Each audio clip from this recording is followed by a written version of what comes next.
Hi people, my name is Mo Fakorede and I am a filmmaker and a film director, and you're watching ConsumerHalla TV.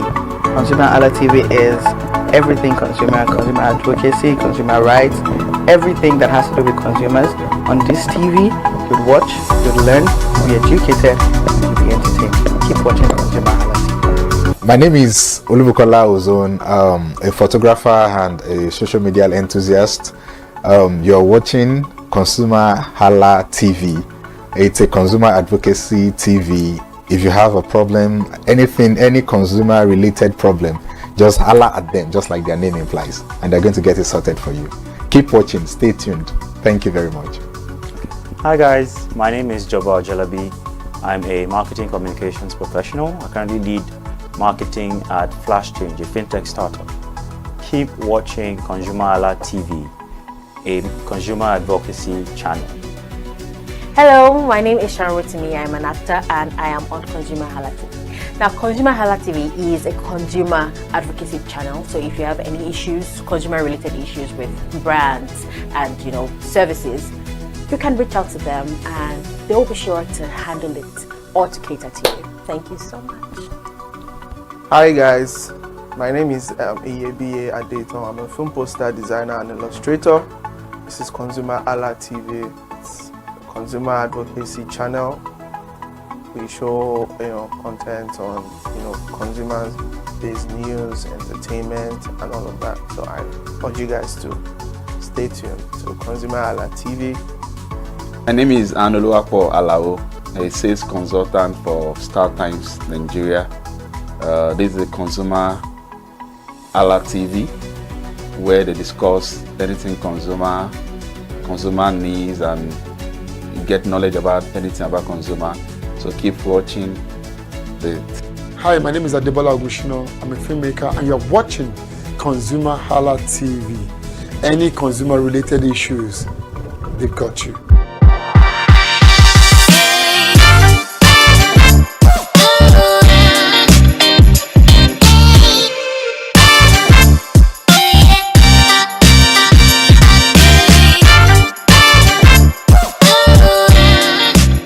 Clothing is not just about covering our bodies.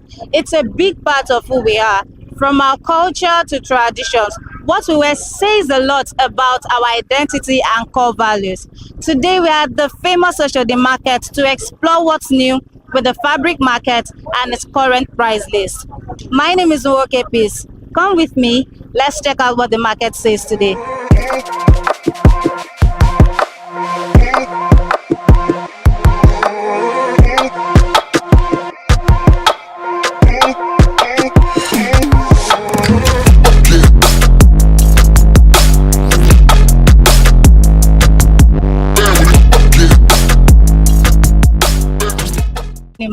Good morning, sis. How are you today?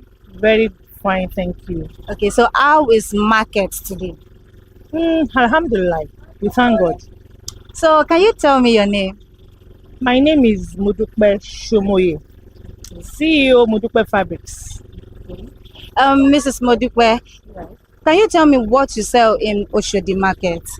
I'm into fabrics. I sell different kinds of laces. I have Swiss voile laces, I have cord laces, polish, velvets, anything fabrics, I have it in store. So what makes these fabrics different? You've mentioned polish, you've mentioned Swiss, you've mentioned voile lace. What makes them different from each other? Thank you very much. There are different prices and different materials. Okay. So they are all not same. Okay. Polish lace. Men like polish lace because it doesn't have hole. Very light to put on for men. Okay, please, can I see the polish lace? This is polish lace. Okay. I have it in different designs, different colors. So the major market for this lace now, they are men? They are men, yes. Okay. So how much do you sell polish lace? There are different prices. Okay. I have polish lace of 1 million for 5 years. I have like 500 for 5 years. 50,000. There is no amount you want. That I don't have in multiple fabrics. Yes. So your budget determines what you get. Yes. here. Yes. Okay. So ma, are you a wholesaler or you're a retailer? Very good question. I sell wholesales and I sell retails. Anything you want, any quantity you want, even if you want just 5 yards, I have it. So where do you get your materials from? There are different countries. I have some from Austria. I have some from Bangkok, China. So many countries. Yes. So I want to ask, are there any challenges that you currently face in this market? I'll say no. I thank God for everything. Yes. And if there's something that you want the government to do for you, is there anything, just one thing that you want the government to do that can make this market more, relaxing and, more profitable for you? I'll say for now, electricity should at least be more frequent. Okay. Yes, that's all. So how long have you been in this market? How long have you been in this fabric business? Since 2006. I think that's about 18 or 19 years now. Yes. So you've been in Oshodi market since 2006. Yes. And you started with clothes selling. Yes, I started with lace. I actually came to the market to learn. Wow. Yes, because I don't have anybody selling lace, and I've always had a flair for fabrics business. Okay. So I just walk up to somebody in the market. I'll say she's my uncle's wife. Okay. I just walk up to her. I want to learn this from her, and she welcomed me. Wow. So I stayed with her for 6 months, and after that I started mine. That's so good. So I want to ask you, this clothes that you sell, that you started though from 2006. From a very small shop. From a very small shop. How do you now keep your customers from coming? How do you get returning customers? Oh, yeah, thank you. That's a good question too. I'm a very, very funny person. I'm very, very humorous. So when you come to my shop, you will definitely love me. Yes. So you're very, very, you are relatable, and people, you have a flair for getting people to be more relaxed. Yes. Mo máa ń ṣọ́ra ajé. Ìpolówó ni àgúnmu. Mo máa ń ṣọ́ra ajé, mo máa ń polówó. Yes. That's so nice. So it's only lace that you sell in this? Just lace. Okay. Thank you so much for your time. Welcome.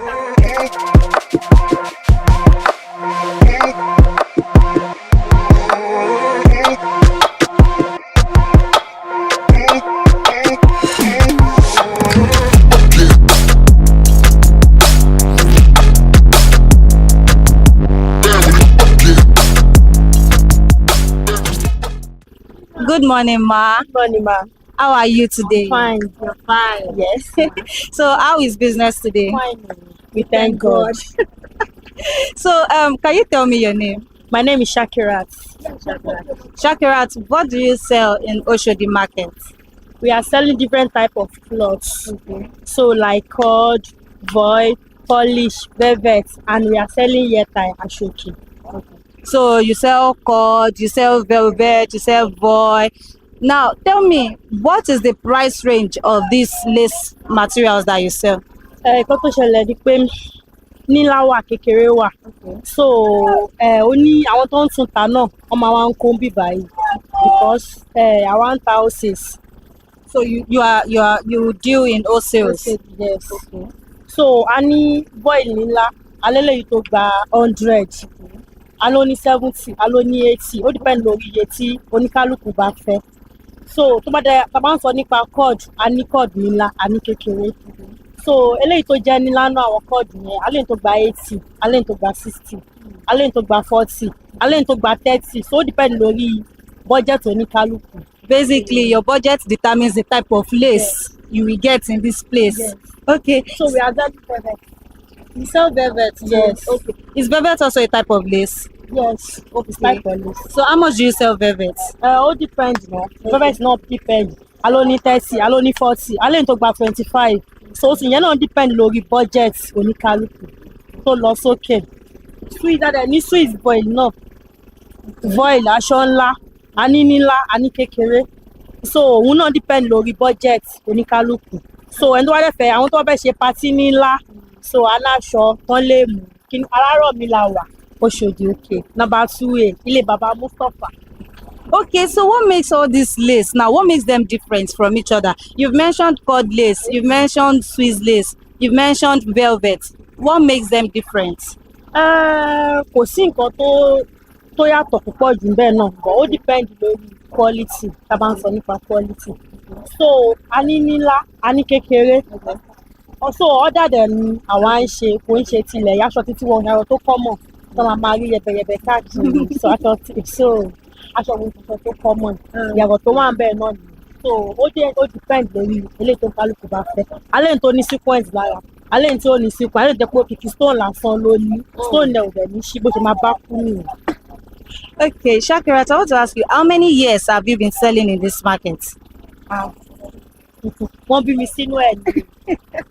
Family business. Yes, mom ò ní business bọ̀. Bàtẹ́ mi ṣe tán school, mo wá bá wọn padà pé wọ́n bí mi sínú ẹ̀ ní. So you've been selling clothing materials since you were born? Yes. And you basically do wholesales? Yes. Okay, thank you. So where do you get your materials from? From different countries. We are going to Bangkok, China, Switzerland. Okay. So different countries. China, Bangkok, Korea, China. So we are not busy. You are international. That's so nice. Okay, so I want to ask, if there is one thing that you want the government to do to make this place better, before that, Seth, let me ask you, are there any challenges that you face in this market? Challenge wà lóríṣiríṣi. So customer máa ṣe tiẹ̀, customer mi máa wá, á sọ̀rọ̀, mi máa wá. Ẹ wo, kò ṣáà ti jẹ́ iṣẹ́ téèyàn máa ṣe, téèyàn ò ní rí nǹkan téèyàn máa face níbẹ̀. So, but even though customers come and some of them act anyhow, you still have loyal customers. Yes. So what makes your loyal customers to keep coming back? Àtòrí pa máa ń ṣe dáadáa sí wọn, kò dẹ̀ sí aṣọ tí wọ́n mú bíbá yìí wọn kí n rojú kejì. That's so nice. So wọ́n máa ń raṣọ rà púpọ̀, so àwọn customer mi wọ́n mọ̀ mi. That's good. Okay, so if you have anything, just one thing that you want to tell the government to do to make this place better, what will you tell them? Nǹkan tá a máa sọ náà ni pé kán jẹ́ kí gbogbo nǹkan wálẹ̀, so àwa ọrọ̀ ajé tiwa náà máa lọ sókè. So kí gbogbo nǹkan wálẹ̀. Ọrọ̀ ajé lọ sókè. All right now. Kí dọ́là náà wálẹ̀, torí dọ́là làwọn ají pẹ̀lú. Okay. International seller. Thank you so much for your time.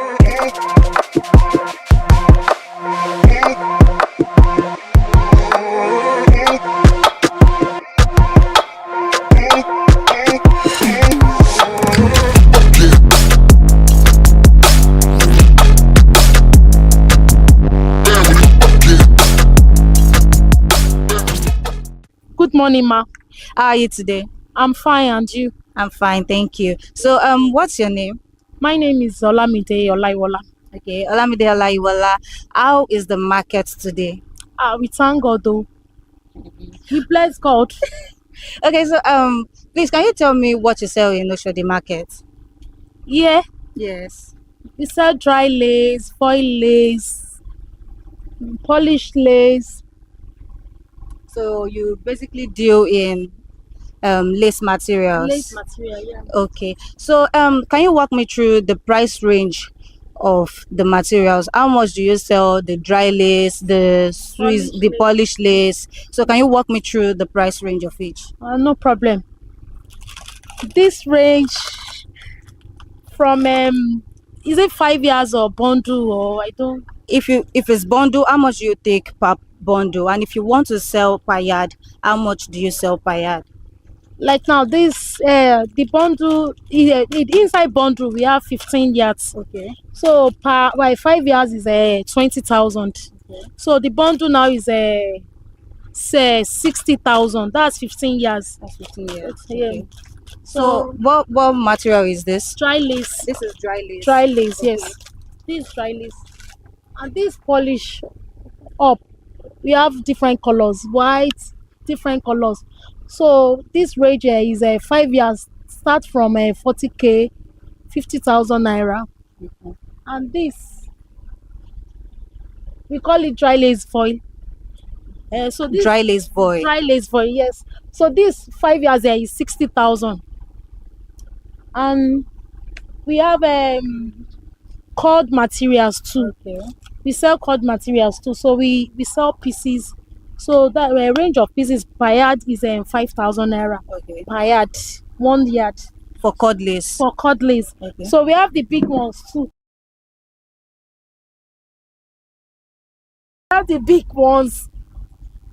We sell the big ones 5 years per 5 years, 20,000 naira.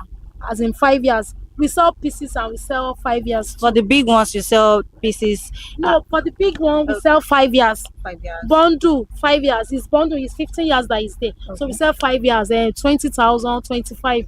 Okay, okay. I need to know. You said this one is dry lace void, Dry lace one, yes. and then this one is just normal Normal dry dry lace. lace. So what makes normal dry lace different from dry lace void? Is it the texture or Yeah, what? it's the texture. The texture. Yeah. So can I touch? No problem. You can.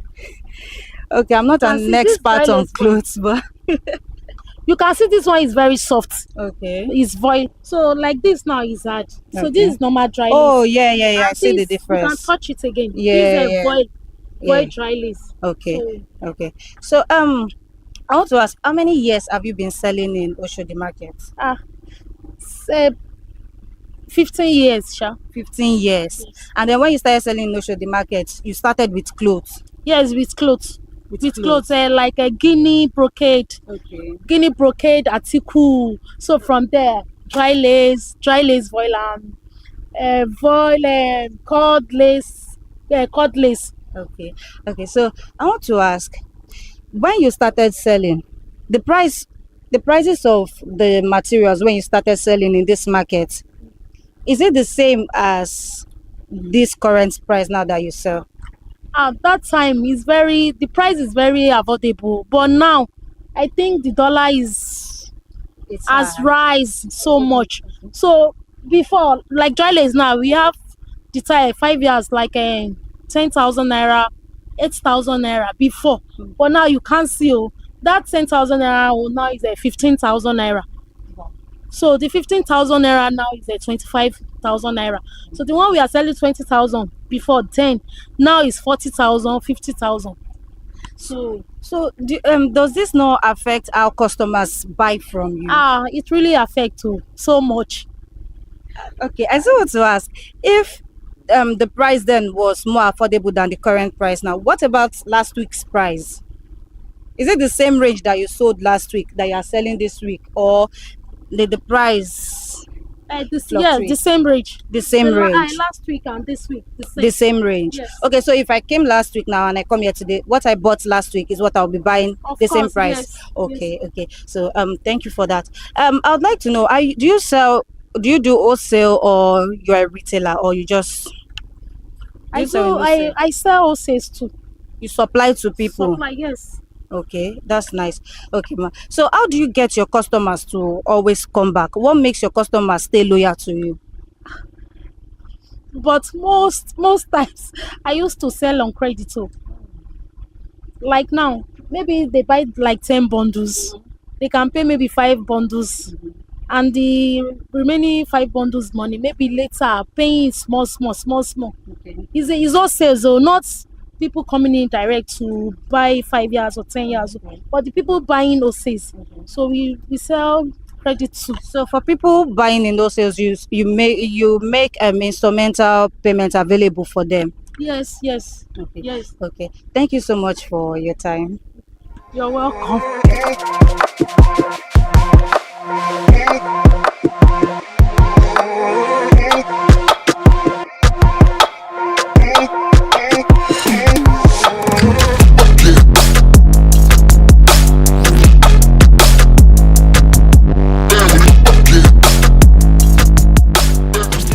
Morning, ma. Good morning. How are you? I'm fine, thank you. How are you today? I'm fine also.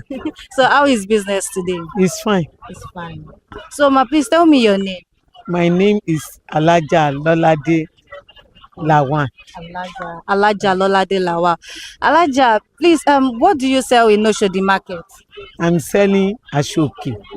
I'm selling lace. I'm selling damask. I'm selling sego. Okay, so this Zego, this damask, this ashoke that you sell, what is the price range for them?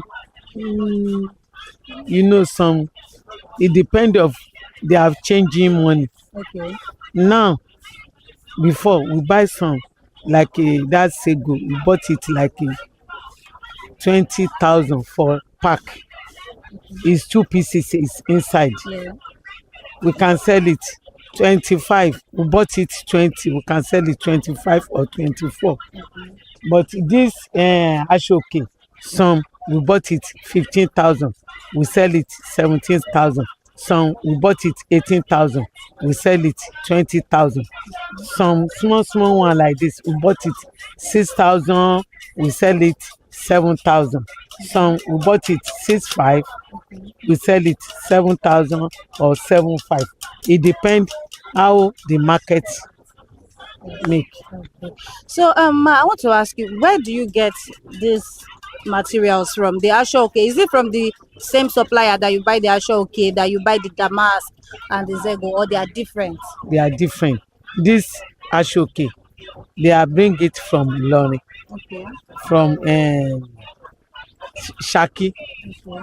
But this sego and the other one, we bought it in Oyinbo hand.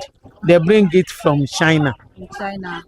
Okay, ma, I want to ask, how long have you been in this market? It's over 50 years. Before I even marry at all. So you've been in this market. Is it ashoke that you've been selling since that time you started working? No. Before I'm selling Guinea brocade. Okay. Later on, I'm selling Ankara. Later on, I'm selling Guinea. That Guinea, we bought it from Kano.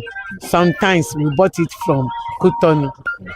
So I want to ask, the price that you bought it at that time that you started with, is it the same price that you are selling now? No, no. The one we bought it by, we sell 10,000 by that time. Now, it will be 60 or 65. Wow. Now, some quality papa, it can't be quality like former one. Wow. So ma, are you a wholesaler or a retailer? No, I'm selling the two together. Wholesale and retail.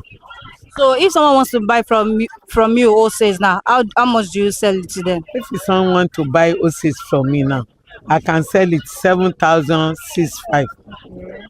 But if it's retailer, how much will you sell? No, if a retailer is 6,500. If he buy to use, is 7,000. So ma, is there any challenges that you are facing in this market? It's different challenge. You know, this one now, our start is not reach like 2 years. It's 1.5 years. Okay, yeah. Before I'm selling lace. Okay. The remaining lace I'm selling is in other shop. Okay, ma. Because the market it too cost too much. The lace we sell 10,000 by that time. Now they are selling 35,000 now. Wow. Again, there's no workers. You know, we lose lace like 5 pieces for customer. Yeah. Customer can say it's coming. You know, before you can fold the lace back. But because of that, I changed. I'm selling ashoke. Before I'm selling lace. I start this one now. It's just only 1.5 years. I start selling this. So you started selling ashoke materials just 1.5 years. Okay. So ma, if you have one thing that you want to tell the government, what will you tell the government? That they can do to improve this market and everything for you. This market, if it's something they can do for us, the market it can come down more little. Okay. You know, these people they bought it for we bought it for their hand. Yeah. They will buy trade. Okay. If they buy trade 1,000 today, it will be tomorrow. They will say they bought it 1,500. You know, they bought it 1,500. We can't sell it like the rate you sell it before. Is the something we can beg government. They let the dollar to come down little for us. Everything we bought by that time it will be very cheap because this dollar now it let everything come up small. So you mentioned that you've been in this market for quite some time. How do you now get customers to keep on coming? You know, some people we will know them before. Okay. Some people they will know, they will bring sample. Okay. Some people they will just call. Okay. They say they are selling ashoke here. before it's Ankara they are selling now. It's lace they are selling because we sell Ankara here and lace. Okay. Before we leave everything. Okay. Thank you very much, ma. We thank God.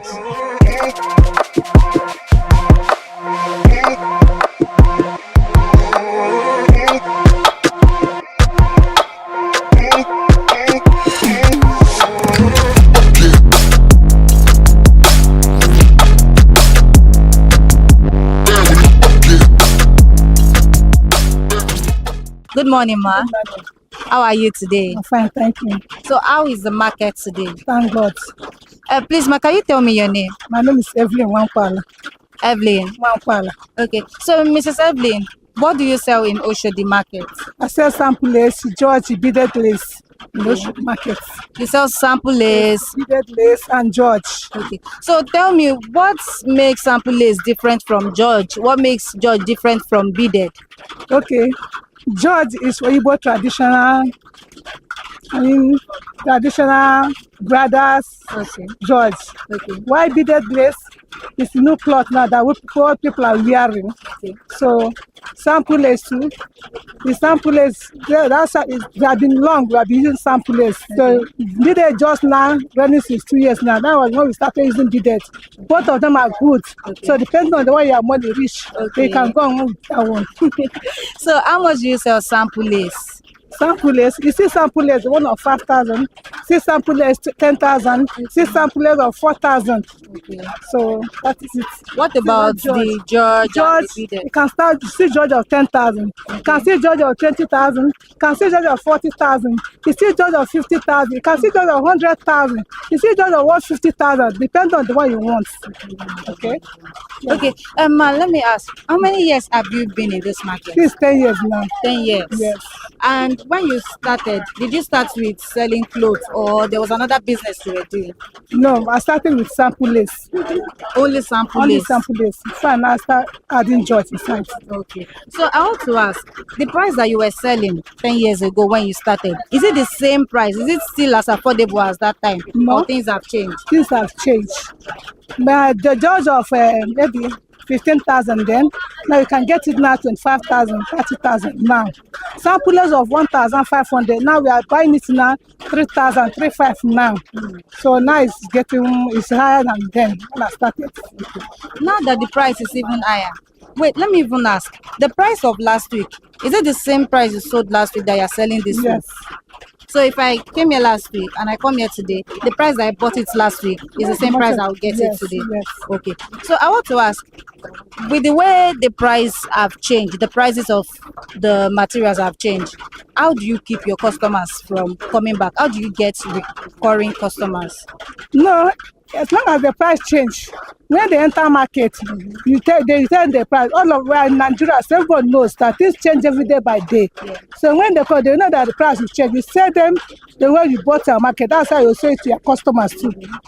That's it, man. Okay. So are you a wholesaler or you're a retailer? The retailers and hostess, you sell both.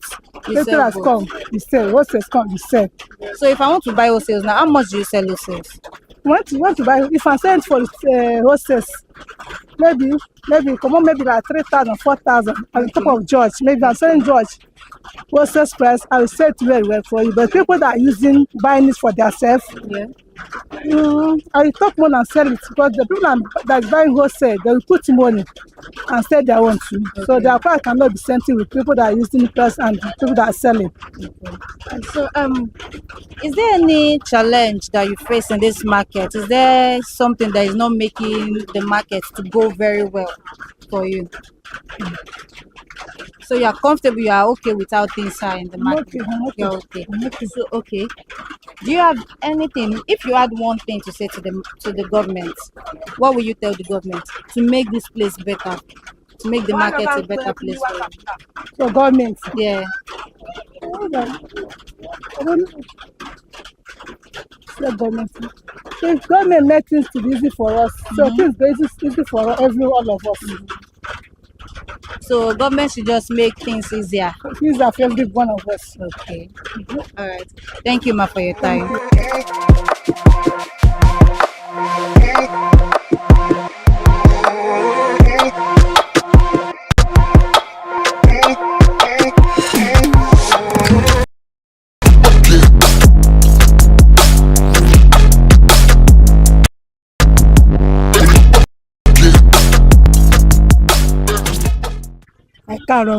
Yes, ma. How are you today? I'm fine. How is business today? Thank God. Okay. So can you tell me your name? My name is Remilton Sumola. So, Mrs. Remiloko, what do you sell in Oshodi Market? I'm selling Ankara fabric. Oh. Small one, medium one, big one. So your Ankara fabric, the Ankara fabric that you sell, you have the small one, the medium, and the big one. So how much is the price for the small one, the medium, and the big one? Small one is 3,200. Okay.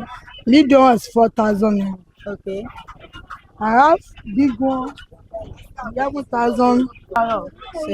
So how much is the small one, the big one, and the medium one? Small one is 3,002. Okay. Medium is 4,000 naira. I have 12,000, 11,000. Sigavia and high target, Cotonou cloth. Okay. I have 15,000 naira. I have 22,000 naira. You said something about Shingavia and Cotonou cloth. Shigavi high target. Okay. Original one is Cotonou one. Okay. That's 12,000, 11,000. Okay. So those ones, where do you get them from? The small one or medium? And both of them?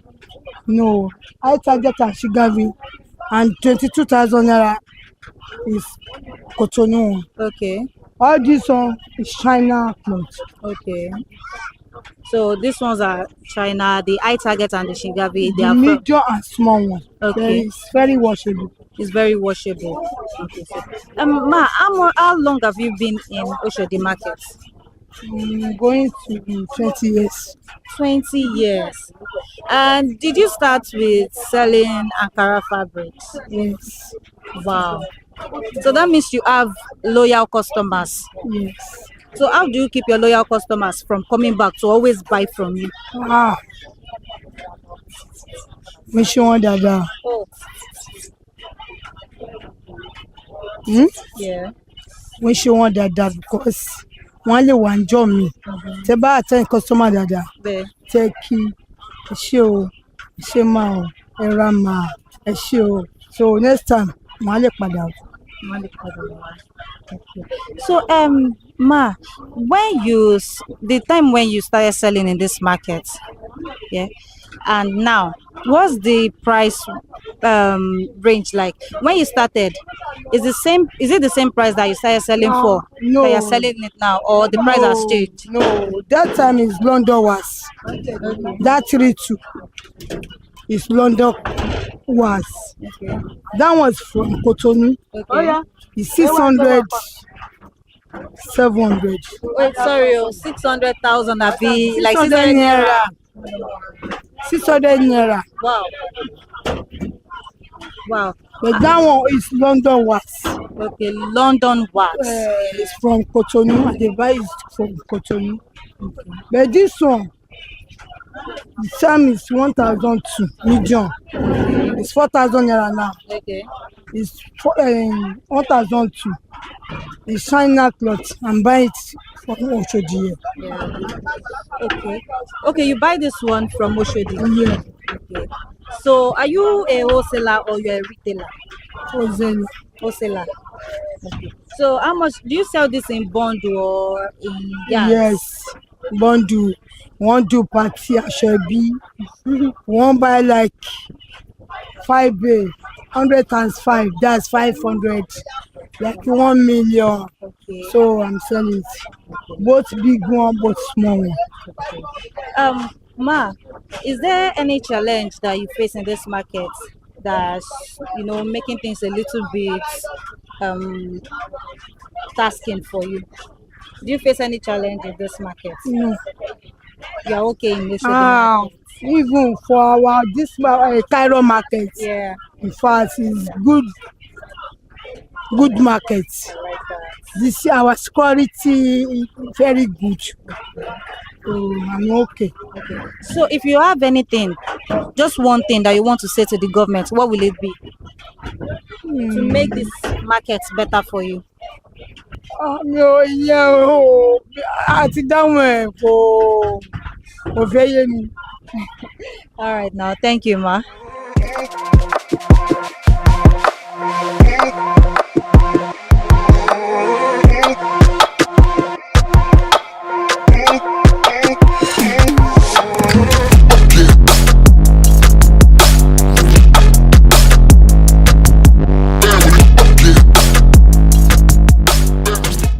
So there we have it, guys. We have toured Oshodi Market and we have seen one of the commodities that consumers cannot do without. From Ankara materials to George materials to lace materials and Ashoke materials. We have heard a story that transcends cultural heritage to resilience. Follow us for more updates at ConsumerHallaTV, on YouTube at ConsumerHallaTV, on Facebook at ConsumerHallaTV, on Instagram and TikTok at ConsumerHallaTV. My name is Nwoke Peace and this is Market Today. Until next time, bye guys.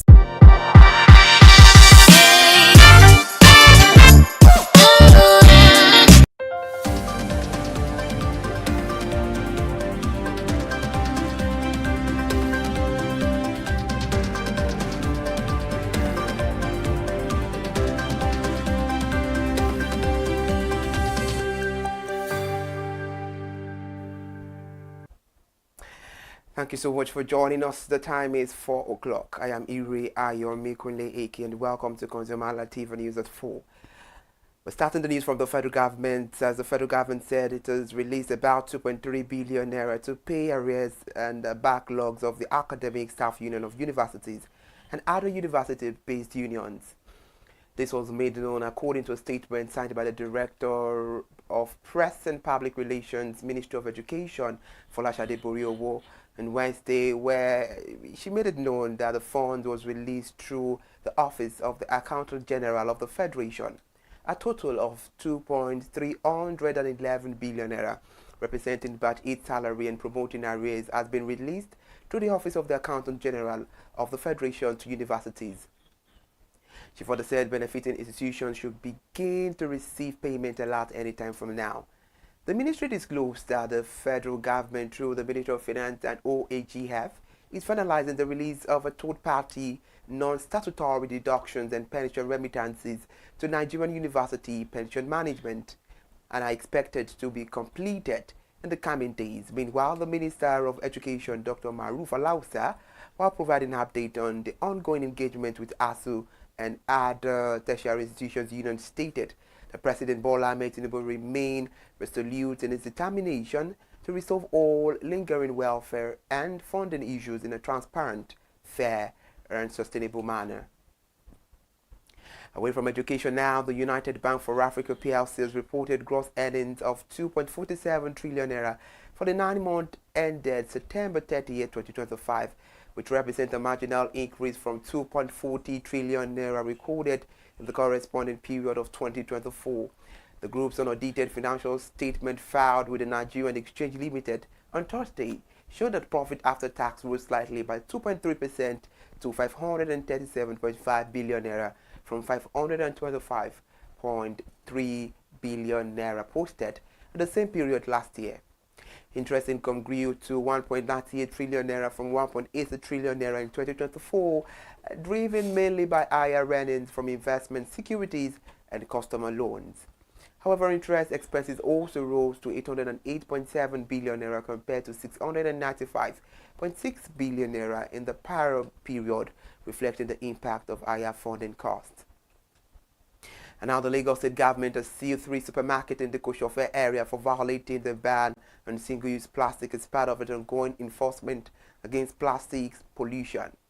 Commissioner for the Environment and Water Resources, Mr. Tokumbo Hab, disclosed this in a post on X on Wednesday, stated that the exercise aim is to ensure full compliance with the state environmental regulations. According to him, enforcement teams of the ministry carried out operations across multiple locations in the Koshofe local government area where several businesses were found to be non-compliant. The movie aims at tackling environmental degradation and promoting sustainable living targets, styrofoam food packs, plastic straws, lightweight nylon bag, disposable cups, and plastic cutlery. The state government also warned that any business found storing, selling, or distributing such items would be sealed, while offenders would face penalties in line with the Lagos State environmental regulations. Let's move away from Lagos State now. In Kaduna, where the state government has invested 10 million euros in the establishment of Ala Farm at Damao in Kubo local government area as part of its efforts to modernize the livestock industry and attract private investment. The state governor Rubasani disclosed this yesterday during the Ala Dano Open Day in Kubao. He was represented by the secretary to the state government, Abdulkadir Muazu. He said the project aimed to transform livestock production, close infrastructure gaps, and create sustainable jobs. Mr. Hafiz said the facility is designed to produce between 4 and 5 million of milk annually at a full capacity. Mr. Soni noted that local milk production and employment opportunities have increased since the establishment of the farm, describing it as a milestone in the state agricultural transformation drive.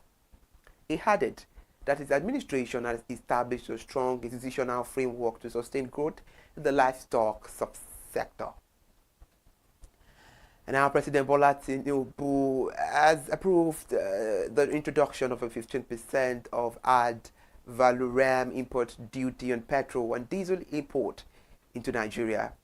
The initiative is aimed at protecting local refineries and stabilizing the downstream market, but it is likely to raise the pump prices.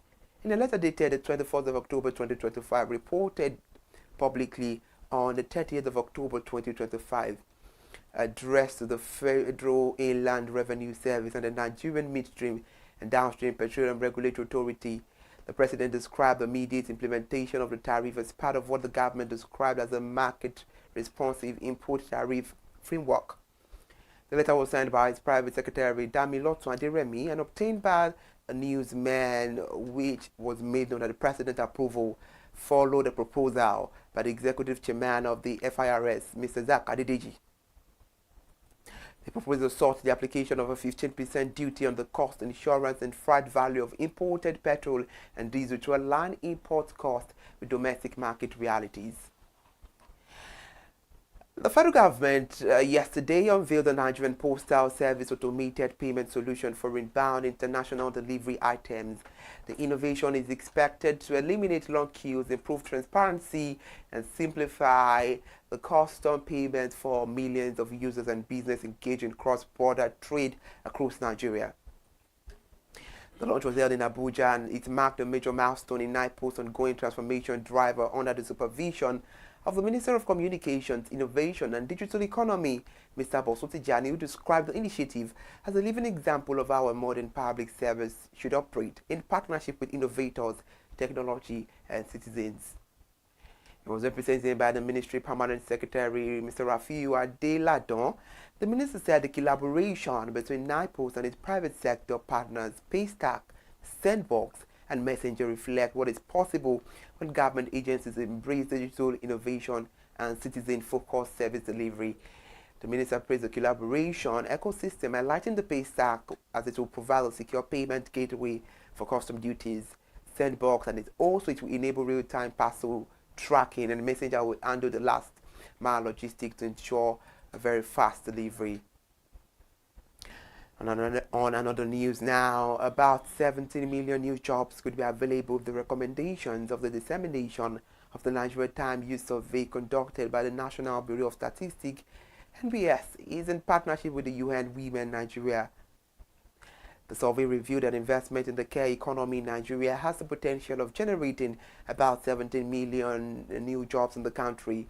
While speaking at the presentation of the Nigeria Time Youth Survey and commemoration of the International Day of Care and Support in Abuja yesterday, the Health, Gender and Social Inclusion Ms. Caroline Faturoti said the new job, particularly in childcare, would primarily benefit women and contribute to reducing the gender employment gap. She further explained that the survey, being the first of its kind in Nigeria, has provided critical data on how women and men allocate their time to paid and unpaid work. Mrs. Faturoti recalled that the care economy includes all paid and unpaid activities that involve providing care and support to people throughout their lives, and encompasses sectors like healthcare, education and social services, as well as unpaid work such as child care and elder care within household. She also added that this sector was very crucial for individuals' well-being and economic stability, though it has historically been undervalued, with much of the work being done by women and often underpaid or unpaid. And now let's talk about the Minister of State for Petroleum Resources, Enikin Lokpabere, as the minister disclosed that African countries imported hydrocarbon resources valued at $120 billion in 2024. The minister stated this during the ongoing OTL Africa Downstream Energy Week in Lagos State. According to him, the volume of imported petroleum resources was a testament to Africa's strength as a major market for energy consumption. He said by 2024, the data available shows that Africa imported $120 billion worth of hydrocarbon resources. That shows that Africa has the market. However, the minister expressed concern that despite having the market, Africa has limited refining capacity and distributing network. Consequently, African money goes to countries outside the continent. Still talking on the news, the minister noted that Nigeria has, however, planned to retain a proportion of the value. Meanwhile, the executive governor of Lagos State, Governor Babajide Sanwo-Olu, was represented by the Commissioner for Energy, Biodo Guleye, commended the organizers for sustaining a platform that is said that shaped downstream reforms and attracted investment across the continent for nearly 2 decades. Let's talk about the Manufacturers Association of Nigeria, MAN, as the association has stated that credit to the manufacturing sector decreased by 9.5% to 7.72 trillion naira as of March 2025, down from 8.53 trillion naira in December 2024, amid a fragile recovery that requires urgent policy intervention to sustain. The association, however, released its findings in the third quarter 2025 as manufacturers' CEO Confidence Index report in Lagos State on Tuesday said the decline in credit has a high energy cost, alongside a foreign exchange liquidity constraint, which continue to weigh on the performance of the real sector despite modest gains in output and business confidence. The Director General of the Manufacturers Association of Nigeria, Mr. Segun Ajayi Kadir, said the sector resilience remained fragile as key constraints persisted. If you are just joining us, it is ConsumerHallaTV News at 4. And now away from that, the World Bank and the Bank of Industry has unveiled a $500 million development finance plan, which is designed to unlock private capital, expand access to credit for micro, small and medium enterprises, and accelerate job creation across the country. The initiative was announced during the second edition of the Bank of Industry Development Lecture Series in Abuja, which is a part of a broader effort to reshape Nigeria's development finance model and address the country's estimated $120 billion funding gap. While speaking at the event, Mr. Matthew Vase, the World Bank Country Director for Nigeria, and Masu Muta, the Boy Board Chairman, underscored the urgency of redesigning Nigeria's development finance system to reflect global trend and domestic priorities. We end the news now. Thank you so much for joining us. I am Ire Ayomikunle Eke. Follow us on all our social media platforms for you to stay connected and be well informed. And follow us on all and subscribe to our YouTube channel. I beg your pardon there. Good afternoon.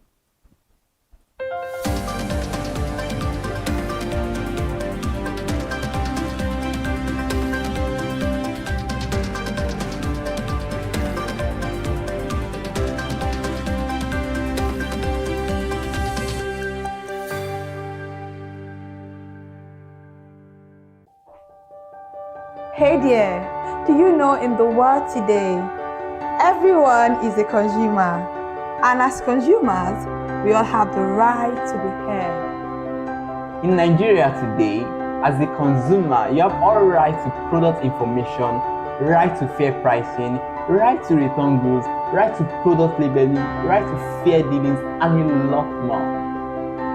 Well then, have you heard about the new media channel? ConsumerHalla TV. ConsumerHallaTV. ConsumerHalla TV. At ConsumerHalla TV, our goal is to inform and educate consumers in Nigeria with insightful news alongside development within the fast-paced world of consumers through well-researched, specialized, and analytical content. Our vision at ConsumerHalla TV is to create an engaging platform that provides right connections for meaningful brands in Nigeria, thus creating a more caring world for consumers where business thrive. And guess what? Our ConsumerHalla brand is the first consumer complaint resolution portal in Nigeria, powered by a 72-hour feedback mechanism. We offer consumer advocacy, informative talk shows, branding promotions, advertising, and lots more. Connect with us via our YouTube channel at ConsumerHallaTV. Follow us on our Facebook page, ConsumerHallaTV, our Instagram page, ConsumerHallaTV, and do well to subscribe to our YouTube channel. Subscription is free. ConsumerHallaTV. At ConsumerHallaTV, you deserve to be heard.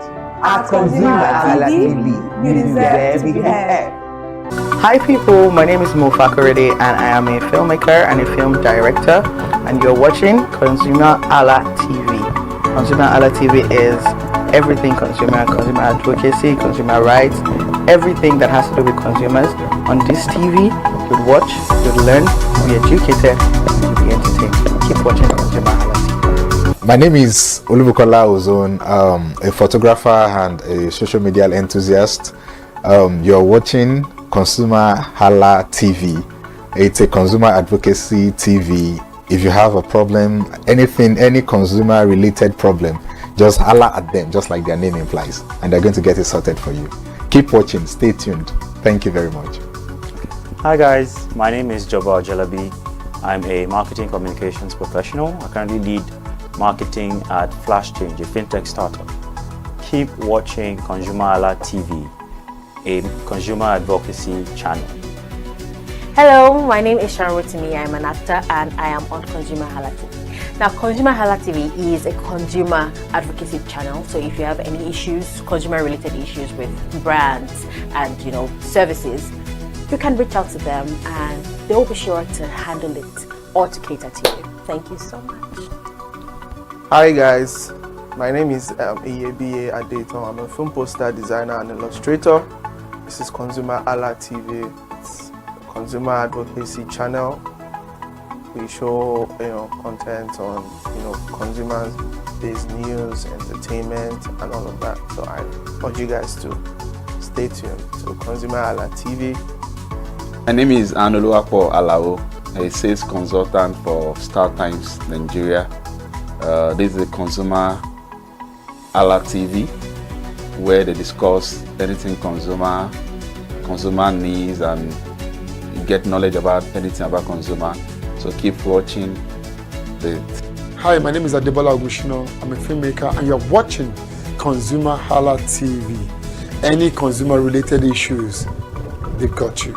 Hi, my name is Stephen Olorunshisi.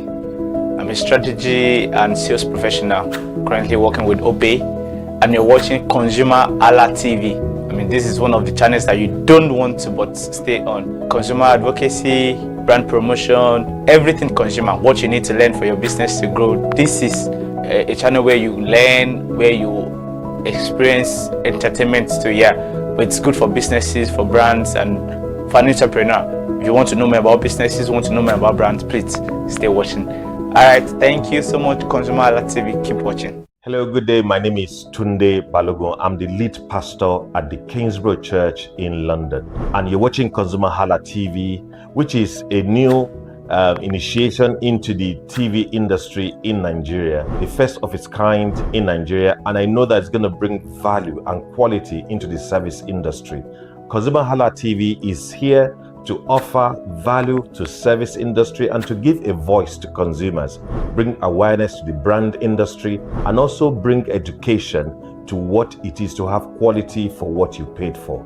I know that through ConsumerHalla TV, you are going to be able to get what you have paid for quality-wise and also give a voice to you in wherever it is that you do. I am here to support and give a shout out to say that keep watching ConsumerHalla TV and we'll have a better quality for value in Nigeria and in the global space. Please continue to watch ConsumerHalla TV because it is here to make things work better for you. It is on this note that I would like to say a big congratulations to the chairman and CEO of ConsumerHalla TV, Pastor Tunde Olufowora, and all the staffs of this great organization. Thank you for what you do.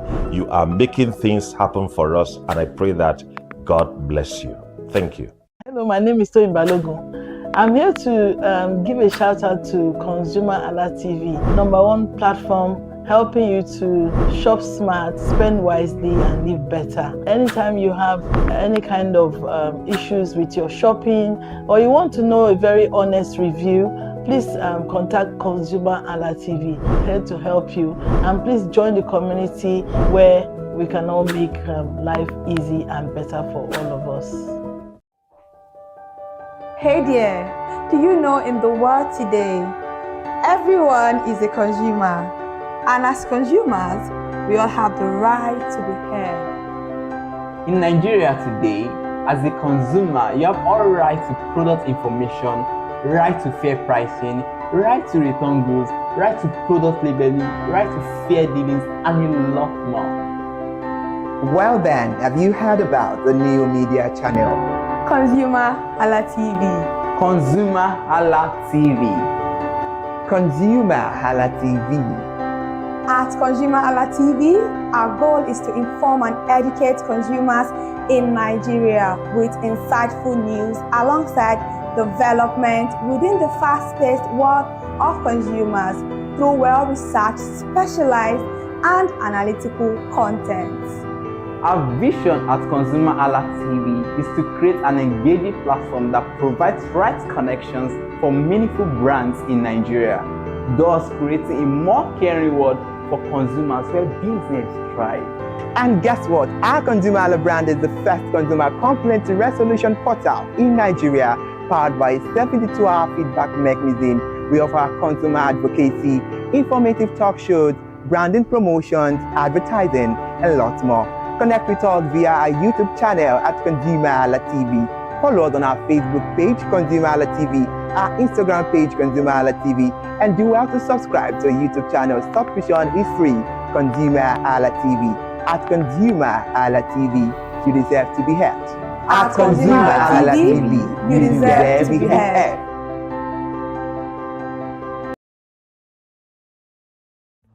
My name is Tunde Olufowora. I'm the CEO of Brand Eye Communications. We are we call the publisher or the owner of the new initiative called ConsumerHalla TV. ConsumerHalla TV is actually Nigeria's first consumer-centered, or call it consumer-centric television platform that aims to bring voice to the over 220 million Nigerians. It was a vision that came to my heart about 10 years ago. I remember that I was traveling. I traveled out of the country, on airline, and I had this unpleasant experience. It was a trip to an African country from Nigeria, and I actually went with a local flight from Nigeria. I wouldn't want to mention the name of the airline. And then it was to South Africa. And we landed in South Africa. And let me just paraphrase it. When I was coming back, I had some money, some dollars, and that someone had given to me to hand over to another person in Nigeria. So I wanted to help out. I didn't want to carry the cash on myself. So for whatever reason, I opted to. I had a small case, and I felt that it was safer for me to put the money in my luggage. So I put it in a safe place in my luggage, got everything intact, and I checked in my luggage. My arrival in Nigeria, I was standing and was waiting by the carousel just so that I could pick up my luggage, and then I was there for 1 hour and waiting for my luggage. I didn't know that my luggage already arrived, and it was one of the luggage that was moving around on the carousel. So after about 1 hour wait, I looked to my left and my right. Almost everybody had gone. I think there were just about 2 or 3 left. So I beckoned on the woman that was on my side, and I noticed she was really in tears. Madam, what happened? She said, her bag has just been torn and a lot of things stolen. So I said, well, I've also been waiting for my own. She said, you better go and check those luggages there. Maybe yours is one of them. And lo and behold, I went around there. Mine was one of them. By the time I got it, everything inside my luggage was gone. All the valuable things there were gone. To cut the long story short, we felt there was need for us to report the case, at least to the airline. It was in the night, about 8 o'clock or 9 o'clock. We went in to go and see the officer that was in charge. As soon as we got in there, the officer said, "Oh, so sorry, but you will have to go to our head office in somewhere in Victoria Island, to lodge a complaint." Okay. So the next day we went to the Victoria Island and we lodged a complaint, and that was it. And since that day, I'm talking a story of over 10 years ago, I didn't get a call, not even a call from that airline to talk to me about what happened to my luggage. Now, about a month after that trip, I had another opportunity to travel out of the country. This time around it was to US, and it was an official assignment. And I flew on, I will mention the airline this time around. I flew on a BA. I really didn't like BA. I usually go with Virgin Atlantic and things like that. But my protocol officer convinced me and said, "Okay, you will love BA. Why don't you go on BA?" Anyway, so I went on BA to US. And of course, when I returned from US to Nigeria, we had to do, of course, there'll be like a connecting flight, from Heathrow. So we got into London Heathrow, and then because it was through Heathrow that we went, and then so they changed since it was BA, they changed the aircraft this time around to a bigger one. I mean, clearly because there were more Nigerians, or more people that were planning to come to Nigeria, and then we boarded. Not quite 10 minutes into the flight, in the air, the aircraft started malfunctioning. the air conditioning compartment were not functioning very well. I was on what you call business economy. You know, the whole of that business economy all the way to economy side, the ACs were not working well. It was hot. And then I was watching. And then from that moment till we got to Nigeria. From that moment till we got to, I'm just trying to paraphrase. From that moment till we got to Nigeria, I could remember very well how many times the pilot, broke into conversation and had to apologize and say, we're really very sorry about this. He was giving us almost every 30 minutes. There's always a kind of update. So sorry, this is what we're doing now, this is what we're doing. While we were on that journey, I also remember an incident. So they came, the crew apparently couldn't resolve it. They couldn't manage the crisis or what was going on about it. They couldn't fix it. So they come up and said, we're so sorry, but for all the inconvenience, we're declaring, free lunch, free whatever it is you want, you can get. So trust Nigerians, you need to hear how everybody was jubilating, But something struck me. The experience I had just about a month before, and this experience, somehow I started comparing them. I was trying to see how this matter will be managed. Again, to cut the story short, we landed in Nigeria on the BA. Before we landed, the pilot announced and said that for the inconvenient, they will be giving a voucher of £50 to everyone that flew on that aircraft. I thought it was a joke. I mean, it was my first time with BA, but for what I knew, so I felt that must be a joke of the year. So we left. I got back to my office. I think it was just about a week after. Our guys in our meal room came up and said, "Oh, you have a parcel." So I said, "Parcel? Yeah." So they bought this parcel wrapped. I opened it and boom, I bought the document out. It was the £50 voucher from BA. So what's the tenor of this story? An experience with one airline was terrible. No apology. An experience with another one, even though it was a bad experience, but it was very well managed. So managed that even if we have suffered anything in that aircraft, you probably, for the sake of how they manage it, will have forgiven them. So that was how this journey started. So I started thinking, my mind, this is what we go through in this country. But are we different from other nations? So God put in my heart the idea of ConsumerHalla. That's why the Hala came with consumer. And we started that journey about 10 years ago. We started by creating a platform called ConsumerHalla, where consumers, so I discovered that Nigerian consumers don't have a voice. So things happen, and that's it. We live with everything. So we've started the journey from creating the platform.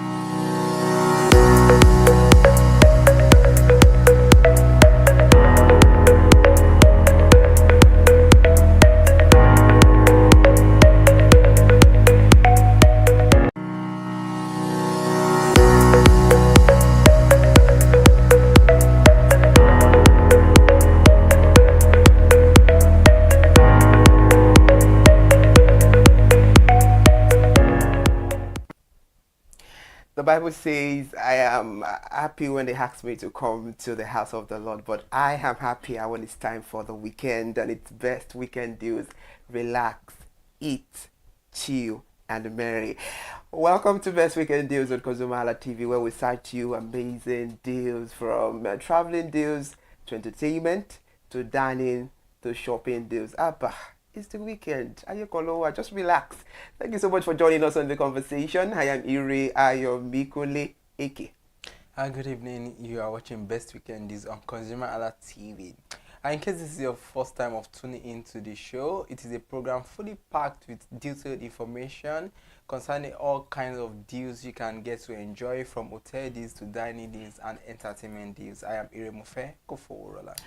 All right, interesting. Then it's a combination of Aries core, like I'm always saying on this program. So I'm happy because I don't just know why, because it's the weekend. Yeah. So we need to relax, forget about worries, forget about work and all of that. So it's so interesting. And today being the last day of the month, we have to be grateful. We have all reasons to be grateful. Now straight up to the conversation. I'm only saying Best Weekend Deals is to inform and educate you better about where and how to get amazing deals, hotel deals, traveling deals, shopping deals, dining deals, and also entertainment deals for the weekend. And we're starting with shopping deals rather. Online shopping has become a routine part of life. With a few clicks or taps, you can buy virtually anything.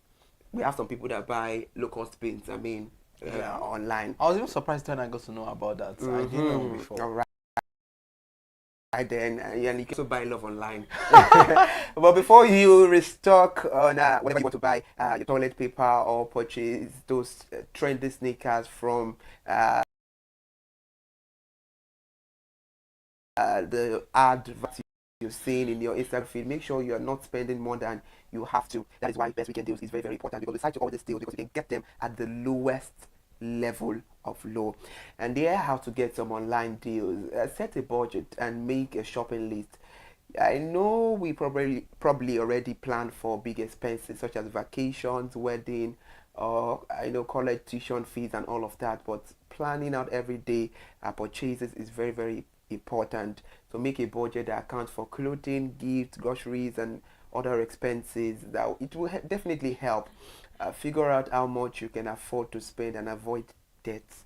So it's very, very important. The 50-30-20 budget is one template that you can use to split your monthly income between the things you need and non-essentials. Well, it's the 31st day in the month of October, and I know that you're smiling. So, and I know a lot of salary earners too are smiling. Well. So that's why we need to bring this conversation up on board, because with a budget in mind, be more intentional about what you buy.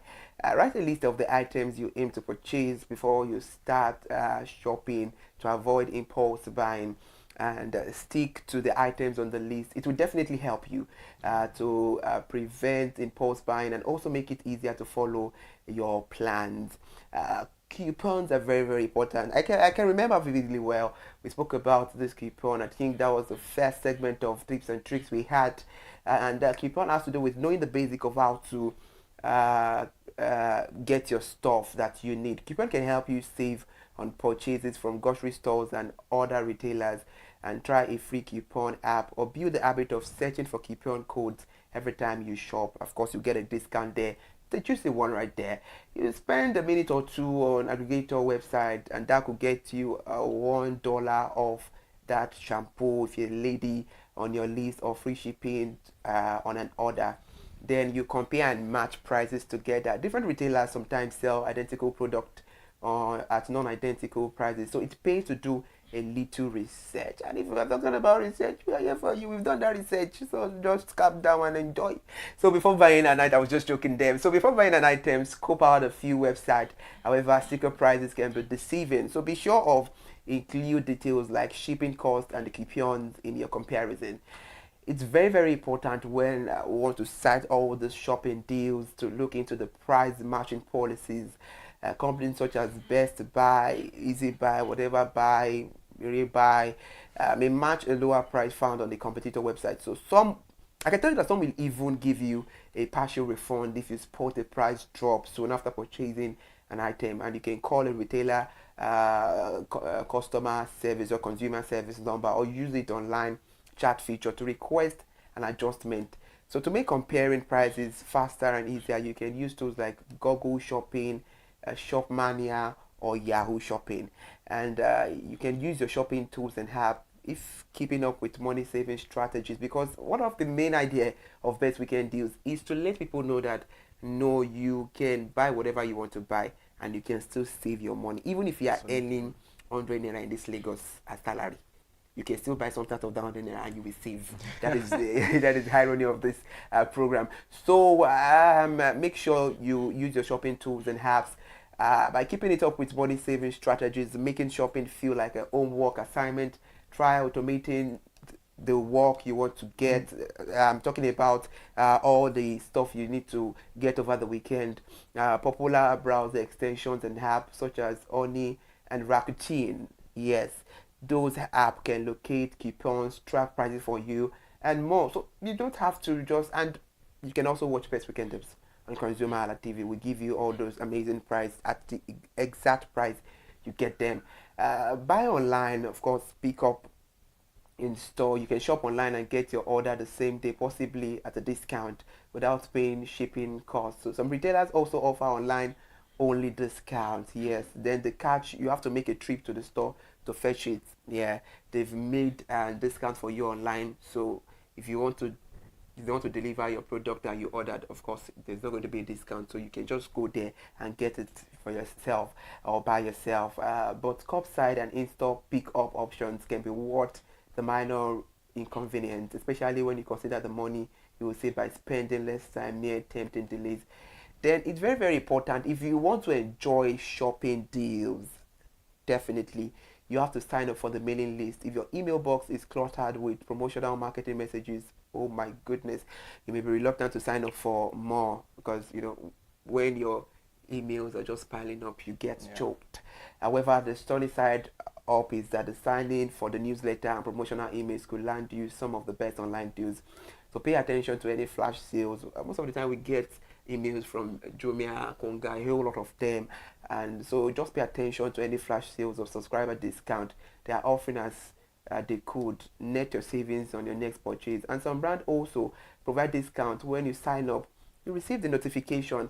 Then use referral programs. There are companies that will give you a discount when you refer a friend to its website and they make a purchase. Most cases, that's why you tell a friend to tell a friend to tell a friend to tell a friend. Interesting. So in some cases, both you and your friend will get a discount, so everyone wins for this. So you can check all the online shopping sites we have in Nigeria. We have Jumia, and Jumia Black Friday is the 31st day of October. So don't do pass yourself. Yeah, that's it. Yes, don't do pass yourself. I said do pass yourself. Please don't do pass yourself. Don't come and arrest me. Please don't do pass yourself. Because these deals, the talk say go shock you.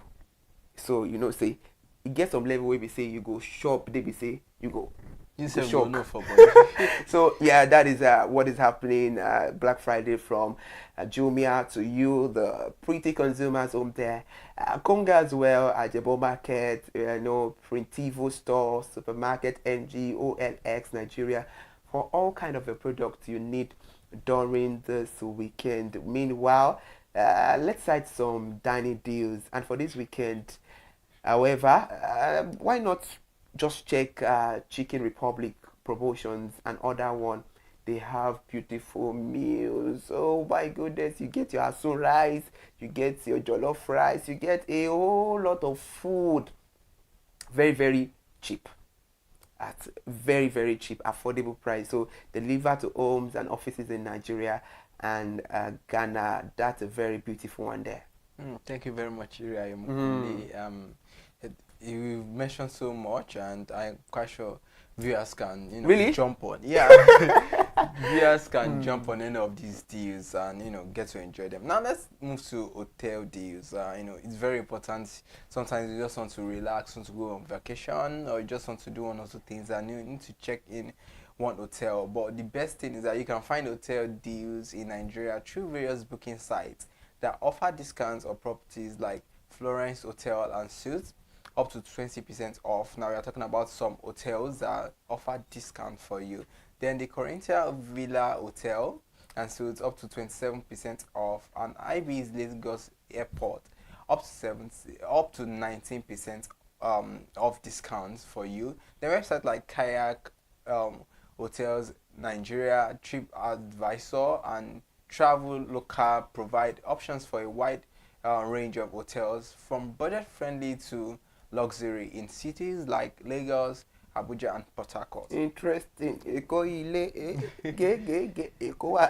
That's a very beautiful place to go on. Yeah, you can enjoy any of those days. Then also, we have more discount for you, like up to 27% off at the Corinthian Villa Hotel and Suites in Abuja. In case you're in Abuja, you can maximize that. Then up to 21% off at Luxor Homes and Suites in Ikeja, Lagos here. So you can enjoy that. Then up to 19% off at IB's Lagos Airport and Whitestone Hotel and Resort Limited in Port Harcourt. So, you know, all these cities, you can, whether you're in Port Harcourt, Abuja or Lagos, any of these cities, you can enjoy all of these discounted hotel deals. Then budget-friendly options also, Auxiliary Hotel and Suites in Nigeria is listed on Kayak starting from $10 per night. Interesting, huh? With $10, you can enjoy that. Then Ibis Lagos at Ikeja is available for approximately $78 per night. Interesting. Then Ibis Lagos Airport is listed for around $44 per night. Then with luxury options like the Lagos Continental Hotel, which is a 5-star option in Lagos. Transcorp, it's in Abuja right now, is a popular and highly rated hotel. Legend Hotel Lagos Airport, Creole Collection by Hilton is another prominent option in Lagos. So if you're in Lagos, you can enjoy this. And how do you find all of these deals? You know, you can use booking website, check site like hotels.ng, Kayak, TripAdvisor, Hotels Combined, and Traveloka to compare prices and find discounts. So you can use any of this site to, you know, find discounts, or you compare prices at the same time. Then you can check the hotel's website. Some deals might not be available directly through the hotel's own website. Then you can just check their website, look for extra perks. In addition to discounts, search for deals that include benefit like free breakfast. I mean, who doesn't want free breakfast? You can enjoy that. Parking or Wi-Fi. Then you can enjoy all of these hotels. But you know one thing, sometimes you just have to gulp down some water down the throat. And until this point, we go on a short break. Before we go on that short break, it's very, very important to talk about this, because you're an amazing offer you've cited there, talking about the hotel deal. But the fact that I said the consumer should do pass yourselves, please, no do pass yourself. Let's go on the short break. Thank you so much.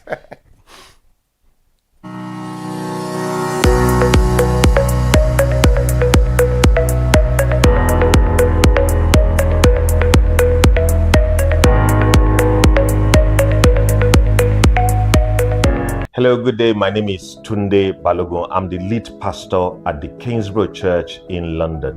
And you're watching ConsumerHalla TV, which is a new initiation into the TV industry in Nigeria, the first of its kind in Nigeria. And I know that it's going to bring value and quality into the service industry.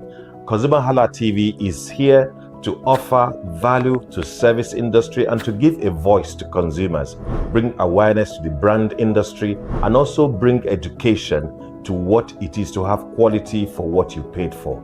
I know that through ConsumerHalla TV, you are going to be able to get what you have paid for quality-wise, and also give a voice to you in wherever it is that you do. I am here to support and give a shout out to say that keep watching ConsumerHalla TV, and we'll have a better quality for value in Nigeria and in the global space.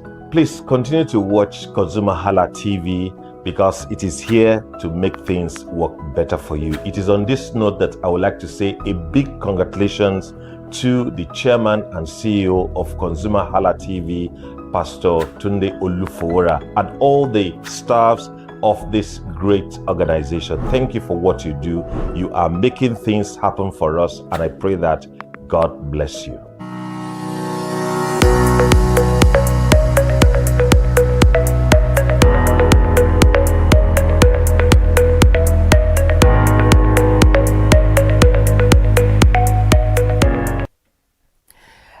let's chill. The weekend is here. Thank you so much for still watching. This is Best Weekend Deals on ConsumerHallaTV, and we start beautiful deals on this program.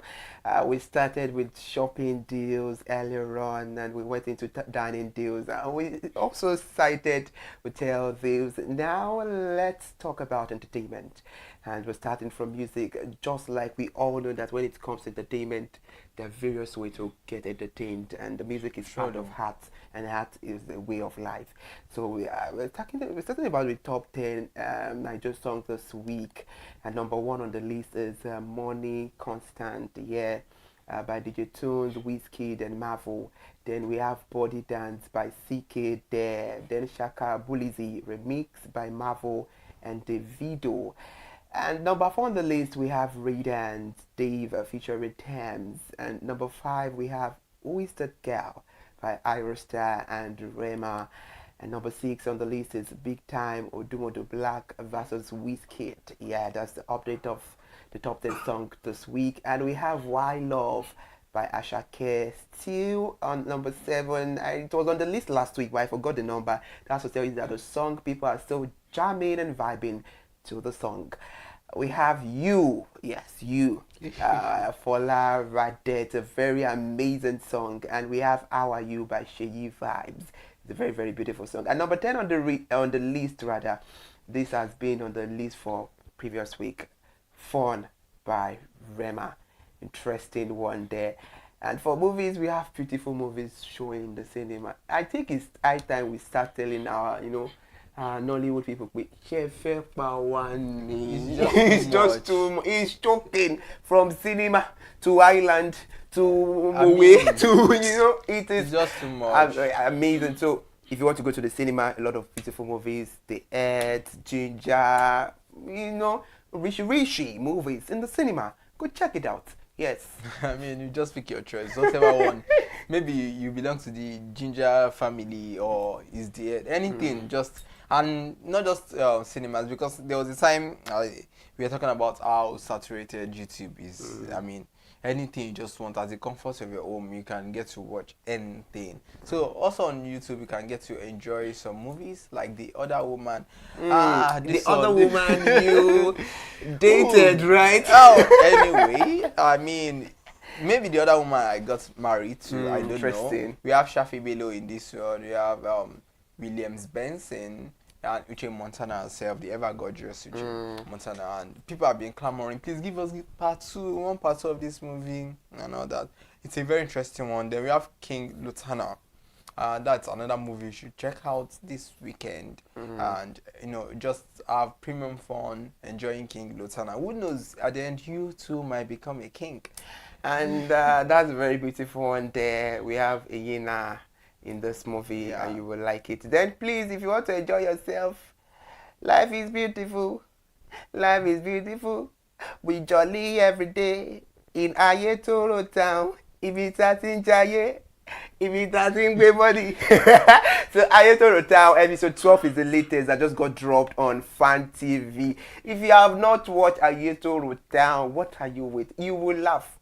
You will learn. In fact, if you are stressed and you need something comic, just go for Ayetoro Town. It's a very beautiful movie you will love. We have Kamon City, it's Mommy.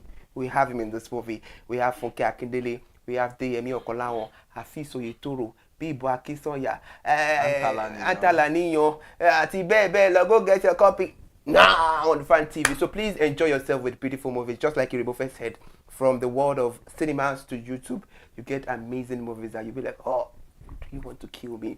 Thank you so much, fantastic and beautiful people, for joining us on the conversation. We started the program and we gave you beautiful deals, from shopping deals, how to get all this amazing offer. We entered into dining deals and hotel deals, and now entertainment deals. And I'm very sure you would always make sure you explore all these deals out for you to enjoy your weekend. Thank you so much for joining us on the conversation. We appreciate you. Of course, we'll be back again next week Friday, and you'll be seeing the 2 Erie, the Erie Square, Erie combo on the program. Enjoy the rest of your Friday and happy weekend.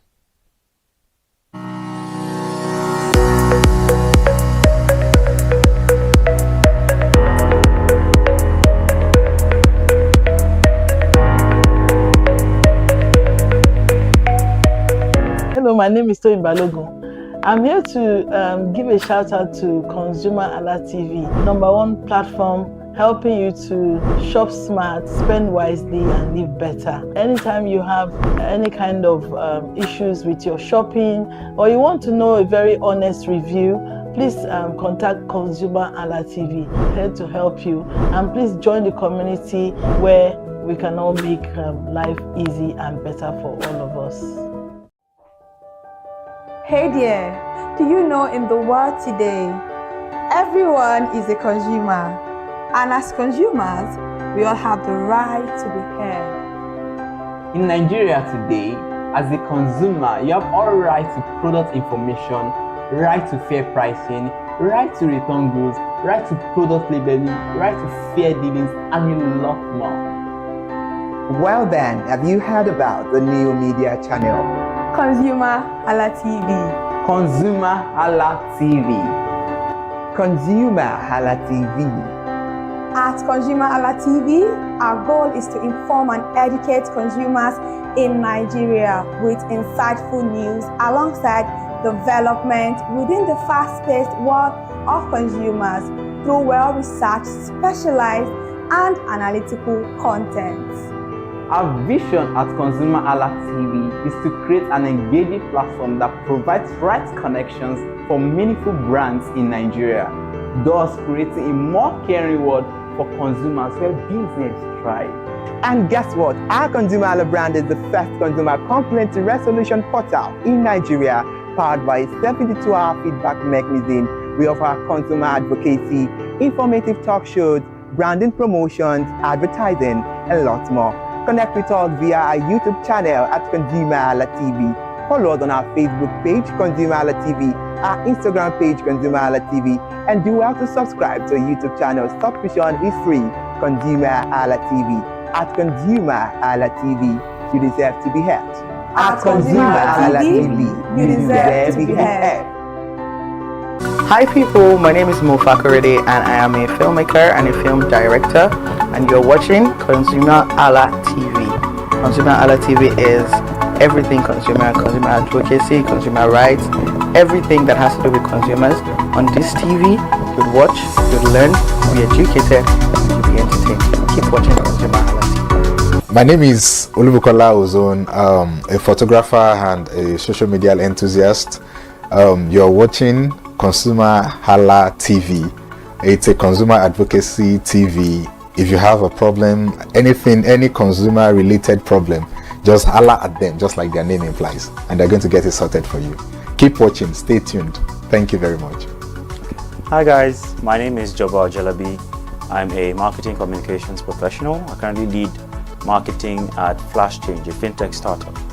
Keep watching ConsumerHalla TV, a consumer advocacy channel. Hello, my name is Rotimi. I'm an actor and I am on ConsumerHalla TV. Now, ConsumerHalla TV is a consumer advocacy channel. So if you have any issues, consumer-related issues with brands and services, you can reach out to them and they will be sure to handle it or to cater to you. Thank you so much. Hi guys, my name is Iyebiye Adeton. I'm a film poster designer and illustrator. This is ConsumerHalla TV. It's a consumer advocacy channel. We show content on consumers-based news, entertainment, and all of that. So I want you guys to stay tuned to ConsumerHalla TV. My name is Anoluwapo Alao, a sales consultant for Star Times Nigeria.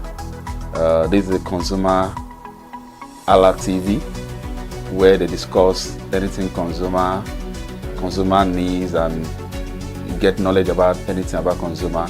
So keep watching. Hi, my name is Adebola Ogushino. I'm a filmmaker and you're watching ConsumerHalla TV. Any consumer related issues, they've got you. Hi, my name is Stephen Olorunshisi. I'm a strategy and sales professional, currently working with Obey, and you're watching ConsumerHalla TV.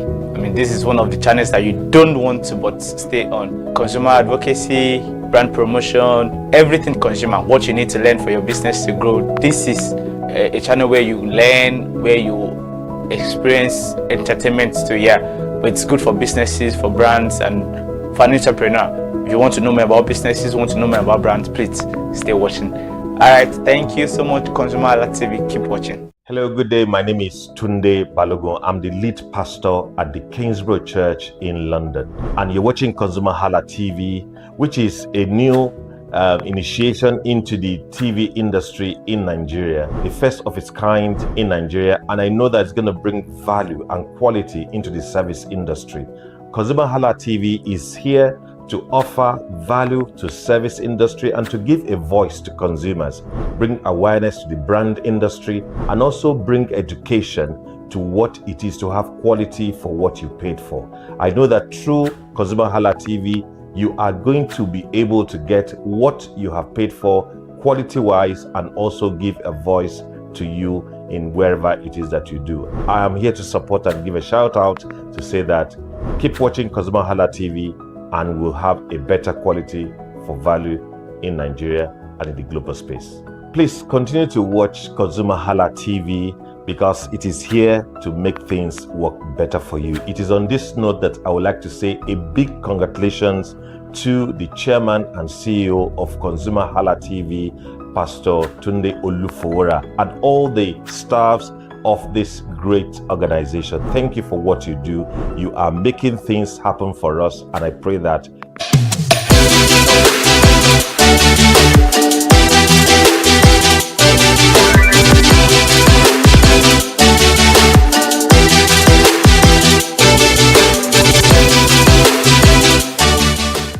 Lights, camera, action. Today we celebrate originality, art and excellence, and that is why we are the red carpet at O2 Academy to celebrate resilience and production of 4 projects by students who have done brilliantly well in the world of filmmaking. And today we are so happy because we've seen this production and they've gone through different processes, and that is why we all are so excited to watch the end product of this. Now join me as we capture the moment through our lens. My name is Iremofe Koforola.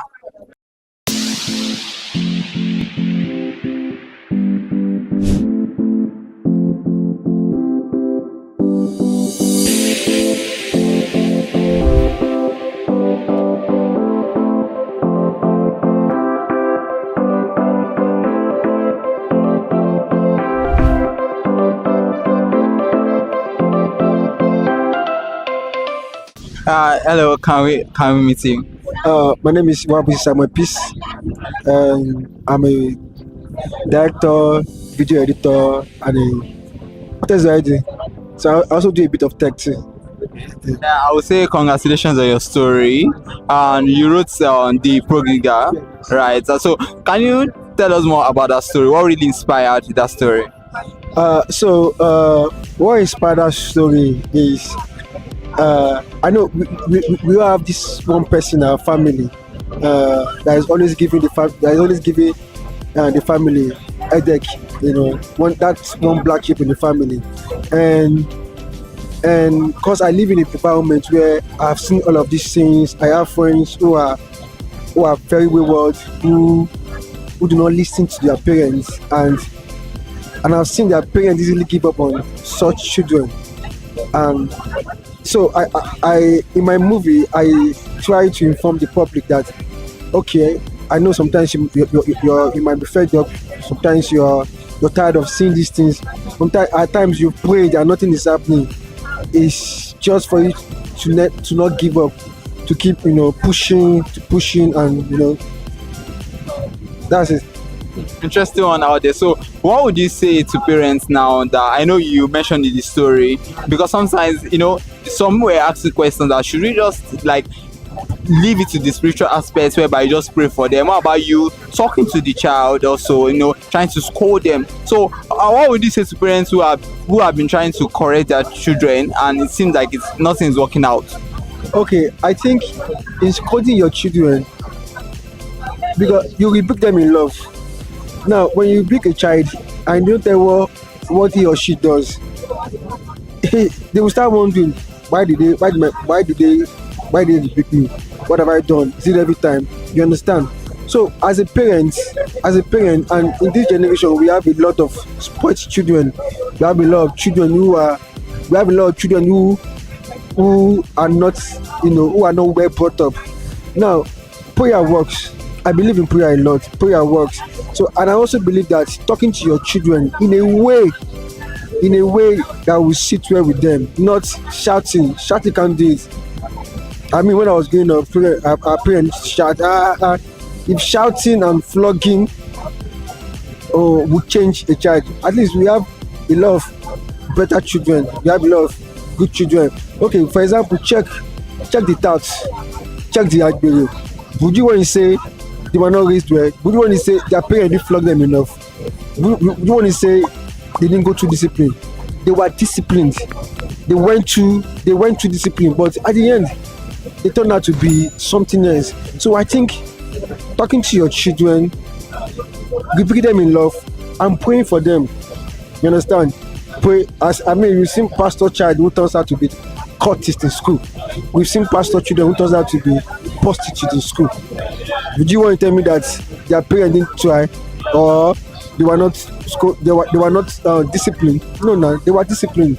But I feel, make your child your best friend, your friend. Talk to him. What's up, So with that, prayer with that, I think we would have, better children. Thank you so much. I can't wait to see more of your projects. I can't really wait. Thank you very much for your time. Yeah. Thank you, sir.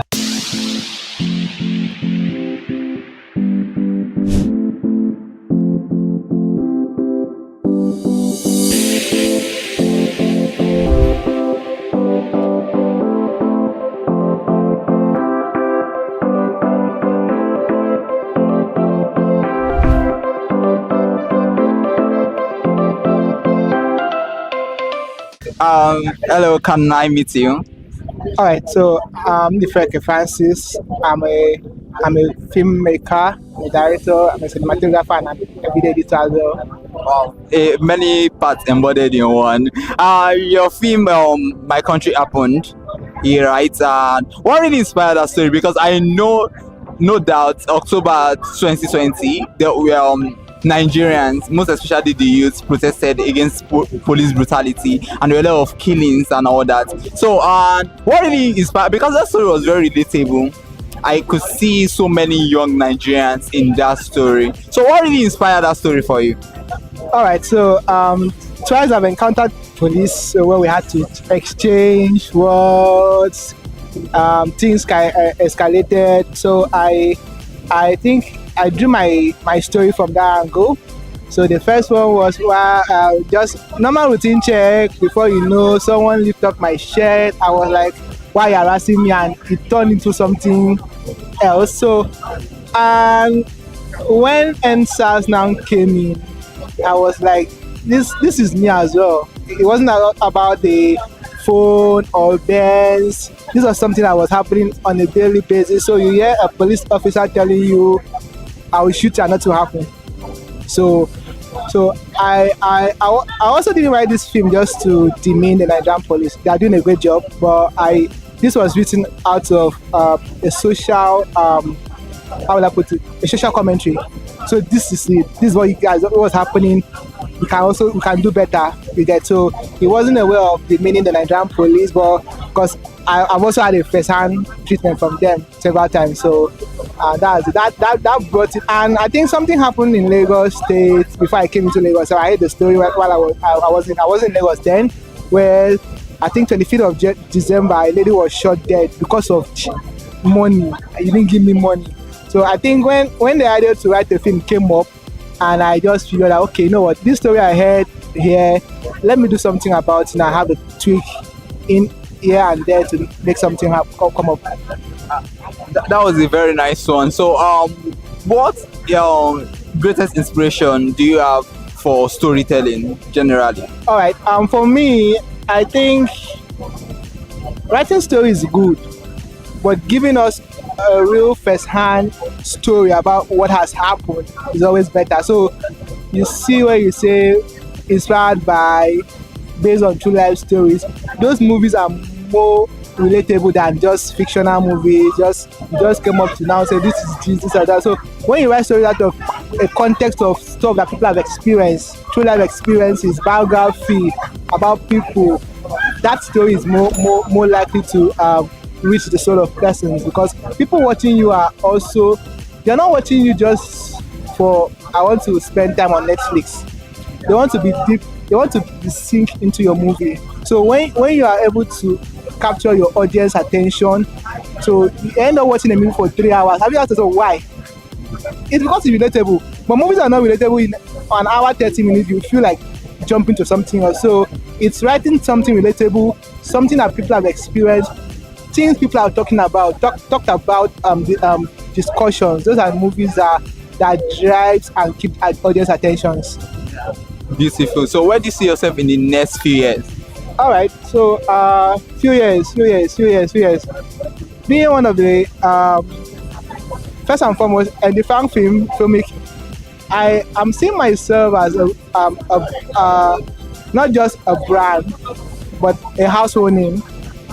Because so we can have Dangote, we can have Tigiomo, we can have Clarence Peter. I think we can have a different film as well. Yeah. So on stage, making more movies, also going into commercials and music videos as well. Yeah, so not just film. So and the fan film is not just, I'm not here just to do film by God's grace. So I want to go into commercials. I also want to go into music videos as well. Thanks so much for your time.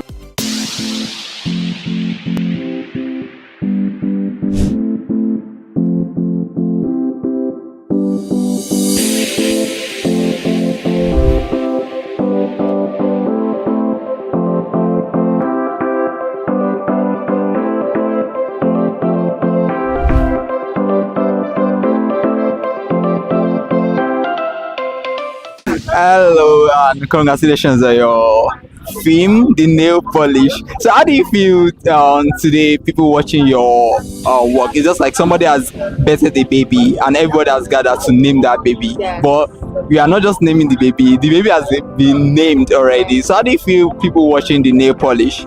I feel ecstatic. I'm so happy, relieved. Finally, after like many months of production and just hard work, I'm very, very happy. Now, I know that is very symbolic, and someone who has not watched might not really understand. And I love your angle towards the story, talking about the male charge specifically. So why did you feel like there was need for attention on the male child? Because we don't get enough stories. We have a lot of people who like are willing to tackle a topic like this. It's very sensitive. I mean, who wants to touch a topic like this?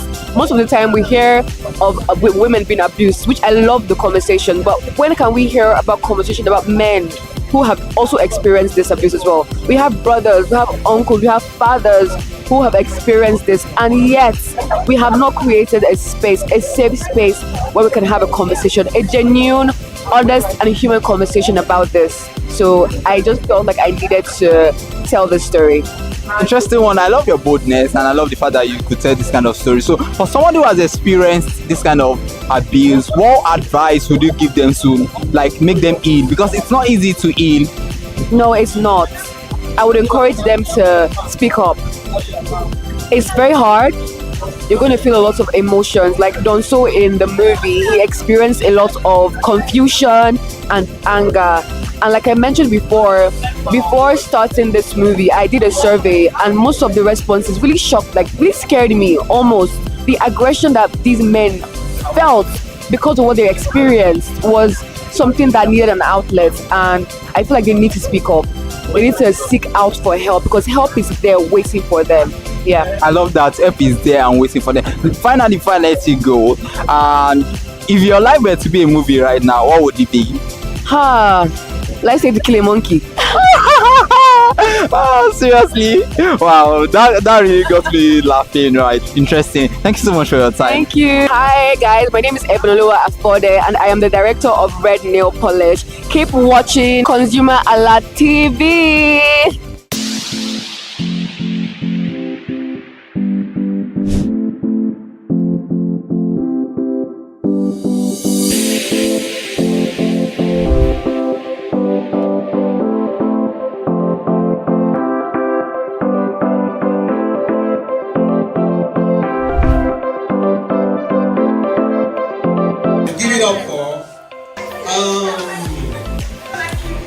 first. Congratulations on your film. She spoke first. Can you just describe first? I would like to meet you, and can you describe what emotions you were going through when you were like penning down that? Because it was really an emotional one, and it speaks about healing. It talks about trauma. It talks about so many things, all embodied in one story. So I would want to know what was going through your mind while writing that story. Okay, thank you so much. Like I said during the screening, the movie is basically a film that a story I wanted to tell that people can watch and just like feel like, okay, I'm not alone. Especially for people that share the same experience with me. The story I wanted to touch on generations and how each generation has unique experiences that sum up or lead up to how they are. So it's not a film that I want anybody to bash anybody, but I just want to tell a story that helps us to empathize with our mothers more, and more than just like apportioning blames and getting angry. We feel the emotions, like feel that okay, if they knew better they would have done better, but the way they trained us was basically what they knew. Basically that was like the whole idea, and I'm so excited that the reception I got. I was actually so nervous about how people would like respond to the film, but I'm very grateful for the reception I got. Yeah. Okay, now let's talk about the different characters. It's cuts across different, like 3 generations. So which generation do you find really so difficult to build the character? I'll say mostly the oldest woman, Mama Ijoma, because I grew up, I stayed for some time with my grandma, but I didn't really fully experience her like as much as I would have experienced my mom. So I'll say I got some ideas based on other people's experiences, like speaking with my mom, hearing how her mother treated her, some like her own experience growing up, and that was what will I say motivated or inspired me to write about Mama Ijoma. But based off just what people said, that was how I was able to write around Mama Ijoma. But I would say that was like maybe my most difficult character, because I had to use Igbo, I had to do some tiny research just so that everything I'm writing is correct. So yeah, I'd say that one was my most. Yeah, I truly enjoyed it, and it really portrays strength in vulnerability, and it's a very deep story. So how did you get inspired to pick that title first? She spoke first, and it's really a lot. I want to know what inspired the title and the casting. I must say amazingly they did quite well. So the casting and the title.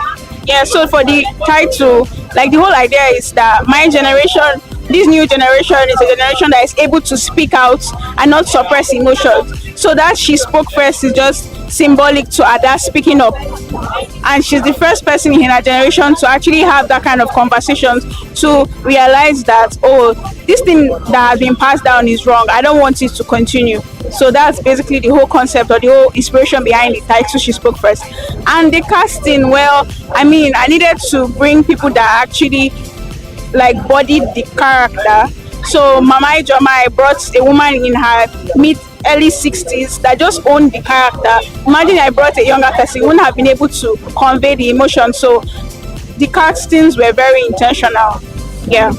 Thank you. So now let's go a bit more personal away from She Spoke First. So what motivated you to really like decide to tell stories, to make films, and who are your greatest influences in the movie or entertainment space? Okay, so growing up I watched a lot of Nollywood movies, and I think that was like majorly like my major inspiration. At the time when many people used to frown at old Nollywood, these movies now that we are seeing now, we are gassing up, I used to watch a lot of them growing up. My mom would rent them, would watch them, return the discs. So I think those were like my major I have a couple of foreign directors or writers that I like, even though I can't remember some of their names. But I know Nigeria, I read a lot of non-fiction films, and I also like African literature a lot. So I'd say those are like my core motivation for like my stories. African stories, I want to tell more African stories, and yeah, more African stories. Your mom was in that room, and I mean, she saw your work. How proud are you for you to see like your mom seated there and she could watch your work? Yeah, I'm very excited. I was a bit skeptical about bringing her though, but she has been very like supportive, especially around my like writing, and like she said, I've been writing for a really long time. But I mean, she has always been very supportive, even if she doesn't even understand what the story is about. She will always like be supportive. So I would say I'm happy that she's here and she's able to witness like this. Yeah. Now this is your first story, so what should we look out for in the nearest future? So yeah, I am looking out to like doing more documentary films. I want to make more documentary stories and also like non-fiction stories. I probably would try out stage films, stage plays too. Just stories that is like quick and easy to relate to. I don't want to fictionize anything. I just want it to be like raw emotions that people can relate to. So yeah, I would say I'll try out collaborating with my friends, my new friends, my friends that I made in film school, and also like put out some more documentary films. Yeah. Hi everyone, my name is Chioma John. I am the writer and director of She Spoke First. Keep watching ConsumerHalla TV. Hello, good evening. Can we meet you? Oh, my name is Aisha Mogaji. I can see the smile. I was an actor in She Spoke First, and my career path, I'm a brand strategist and account manager. Interesting. Have you ever acted before? That was the first. And that was my first time. Interesting. So can you walk us through the journey of embodying that character, because you killed it?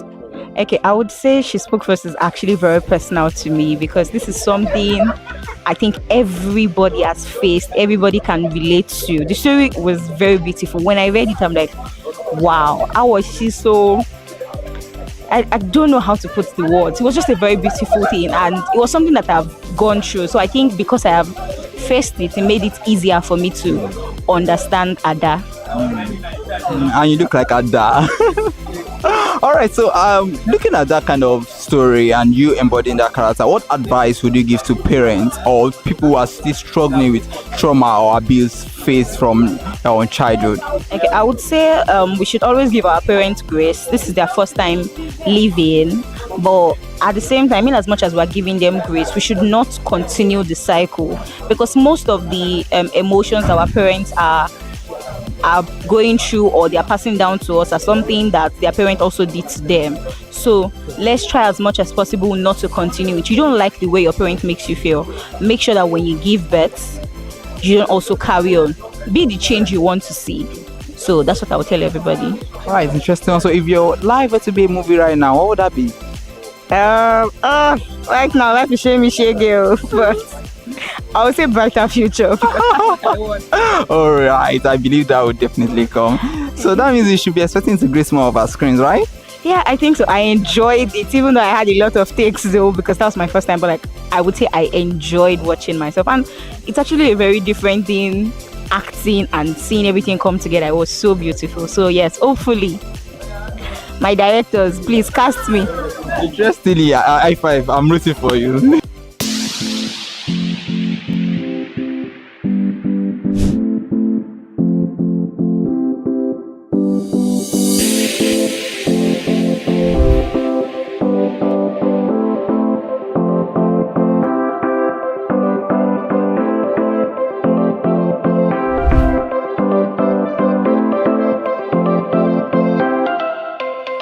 Good evening, ma. Can I meet you, ma? Good evening, son. How are you? I'm fine, ma. Can I meet you, ma? My name is Elizabeth Aswatalam, known as Mami Joma in the film. So I am very, very happy to be in your midst today, because when Chioma called me, when he called to meet me to come and act this set, I said, how will I do it? Because I have never acted before. So I don't know that I said, okay, let me try. So when we come, I thank God that we started it and everything worked well. So thank God. Looking at that character, someone cannot believe this is your first time acting. How were you able to really embody that character and it was so interesting? It's fantastic. It's God. It's God.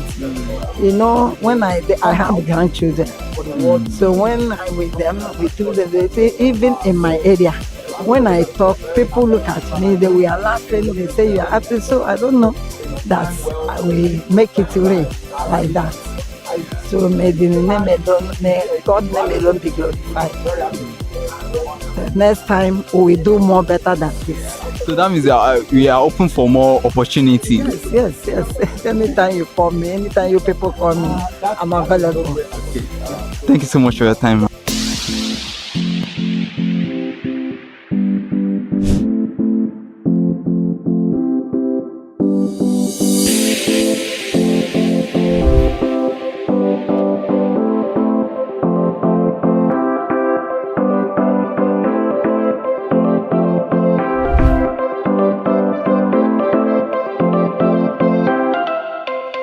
Good evening, can we meet you? Hi, good evening. My name is James Ajibade. I'm representing digital and content creation. So what advice would you give to content creators and storytellers? Consistency. Be consistent in whatever you do. It may not work out all the time, but don't let it get to you. Always stay consistent and keep grinding. And you don't know when your breakthrough will come. It will just come from the least expected content, the least expected work that you put out. So just keep grinding, keep going, and before you know it, you're out there, you're in the spotlight. So if your life were to be a movie now, what would that be? This is Super Story. You mean title? Yes, the title. Title of my life. I've been through a lot actually. I've seen a lot, so it's difficult. But yeah, it's a mix of sad stories, a mix of happy stories. So I would say,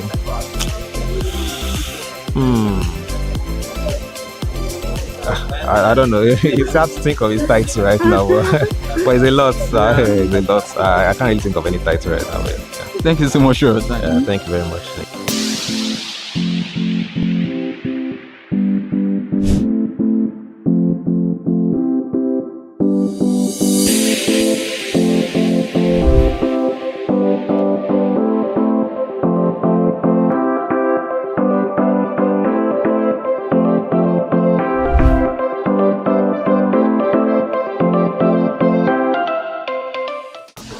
Good evening, Mr. Ikechukwu Okoro. Nice to see you today. Nice to see you too. Yeah. To begin with, we are part of the jury, and we had 4 short films. I know it must have really been a difficult one, trying to pick which one was better or which one was the best. So, how was the experience like for you, sir? See, I would say I'm a creative myself. I'm an actor, and all the entire aspect of production matters to me. First thing I would say is that everyone who presented something that we watched there today, all of them are stars. Because there's something about being able to write, direct, coordinate, and get something that people can watch. All of them are stars. That's a given. I say that for all of them. But of course, because of what we have to do, it was a difficult job as a judge but again, you have to do what I have to do. So I enjoy the process, especially being in a position to encourage people to go further. Because what we're doing essentially as a judge is, look, you've done this. We'll tell you, the loopholes. We'll tell you how to cross your T's, how to, what to do the next time. And then you keep improving. Like I tell people, there is no perfection anywhere. What you have is excellence. Each one of them will go and become more and more excellent in what they do, because what we did here today is to say, look, you've done your best, and just keep creating. And I enjoyed being part of what O2 called me to do, because we're impacting lives. Because again, if you create, you need people to tell you, to guide you. Otherwise, you won't know how to get better and better and better. So being in that position to help them get better today I'm very happy about that. Yeah. Interesting one. Now let's go into your professional life. Let's talk about your upcoming project, Lekki. Okay. Yes, it's a series, and I mean, I've been privy to see the teaser or trailer of it. So I mean, yes, I've seen it, and Awe Ayobami is part of the character. All right. Yeah. So Okay. let's talk about that. Okay. The producer and the director of Lekki, Mr. Imo Umoren, I worked with him some time ago, just first time, and he was stuck on me. He was like, I like this man. So when Lekki came up, he got in touch with me again. I played superintendent of police. Lekki is a beautiful project. It's a lovely project, and you can see the trailer. Yeah. Hot. I'm proud to be part of Lekki, and it's a lovely project. I just want to tell people, I was really happy being part of it. You understand? And then when the trailer came out and Mr. Omoran shared it, we all had to reshare. We reposted it because we're so excited, and it's something that will be different on television. Oh my God! It's the scripting, the cinematography. It's awesome. I'm happy to be part of Lekki. People should watch out for Lekki. It's gonna come with a bang. It's hot. It's hot. Yeah. Thank you so much for it. All right. Yeah.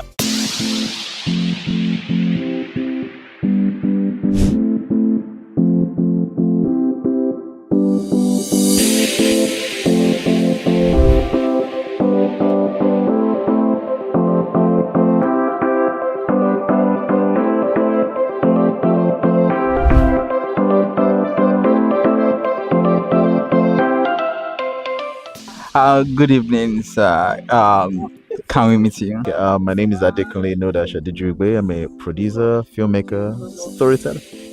A man of many parts, and I must say I'm one of your biggest admirers of your projects, your productions. Fantastic job. So you were part of the jury today, and we had 4 short films, beautiful stories, well told and well layered and all that. So as a man of many parts, as a cinematographer, a director, a producer, so which of these 4 stories stood out the most for you? The thing is, all of them stood out in different ways, right? I mean, Red Nail Polish stood out for its quirkiness. It's a very different kind of storytelling. My country had very relatable Nigeria, and you almost felt like you're watching, some upgraded version of Super Story. You understand, which is good, which is a very brilliant thing to do. And then you have She Spoke First, which is more heartfelt. It's like a bunch of, you understand. So they all stood out, but for different things. Yeah. So interesting. So how was it like for you to be part of the jury to decide specifically, okay, this stood out and all that? So what was really going through your mind in the process of deciding?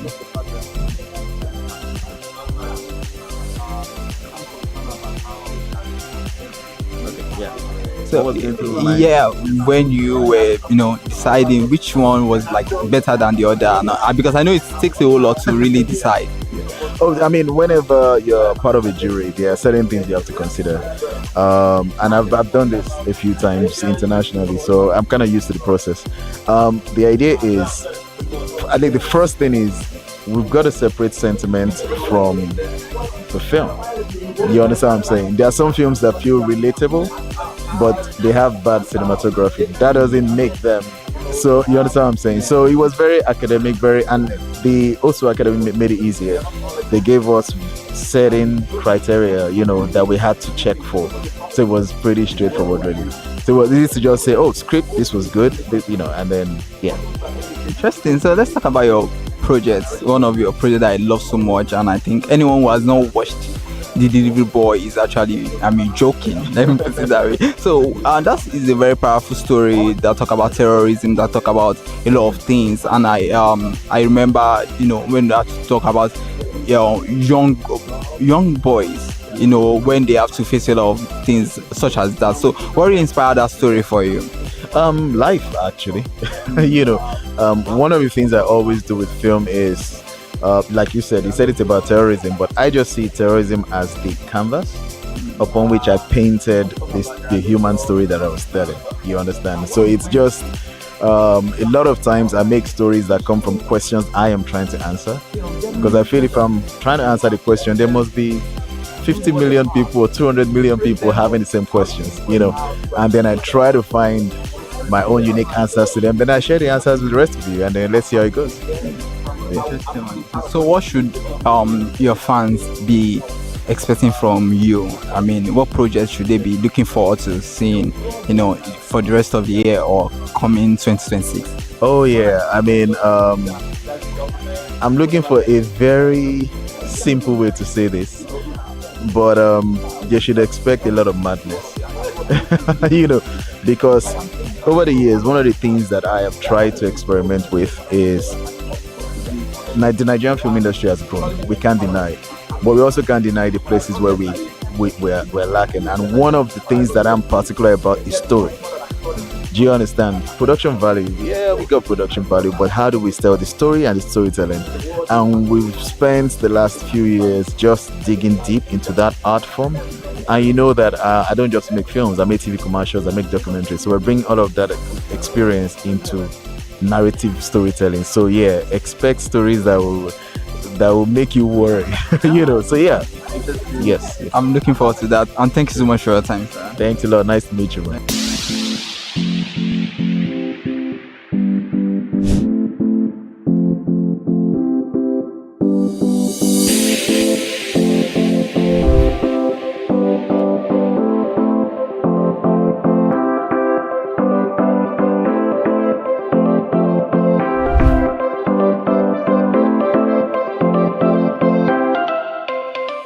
Good evening, sir. Can we meet you? My name is Jack. I'm also Jack. I'm also Kaiser Jack. So you witnessed the event tonight, and it was a screening of 4 powerful short films with powerful messages. So out of all these 4 films, which one stood out the most for you? The color of your red carpet, red fingernails. Is that what it was called? The nail polish. The nail polish. Yeah, that struck me.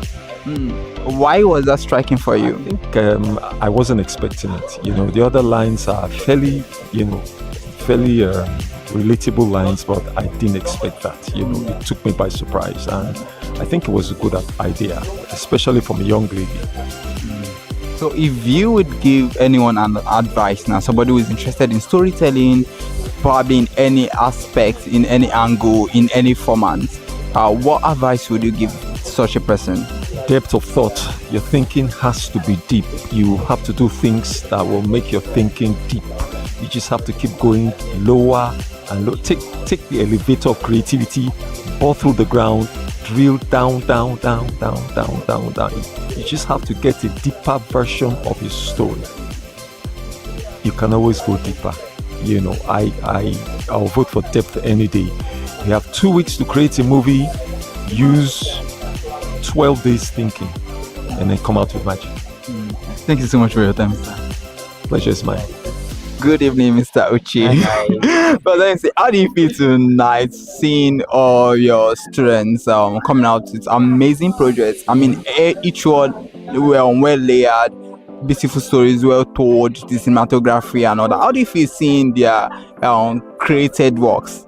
When a woman gives birth after 9 months of labor, right? You're just looking at your child like this. That's how I feel right now.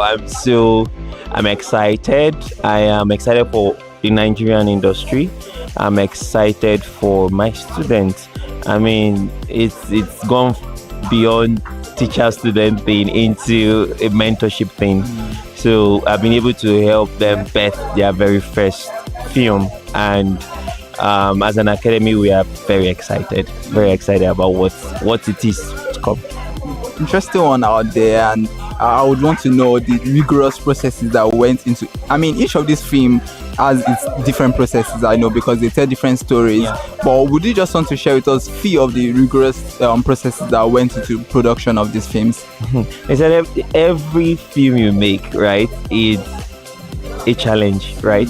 So from pre-production to production to post-production, several challenges. I mean, the red nail polish, actors that she has rehearsed with for 2 weeks cancelled on the day of the shoot. So we had to. What you saw now, there were backups. People that would just call up and say, okay, there's a gap. We need to fill this gap now. Equipment has been rented, space has been rented, and there's no way we can. That was one of the challenges. Second challenge, the same red nail polish. The restaurant that was supposed to be used started saying, "Oh, I never said you I was going to allow you to use it for free. Go and bring 200k." So we started looking for a new restaurant and all that. Similar story with She Spoke First. They had to change the lead on the day of the shoot.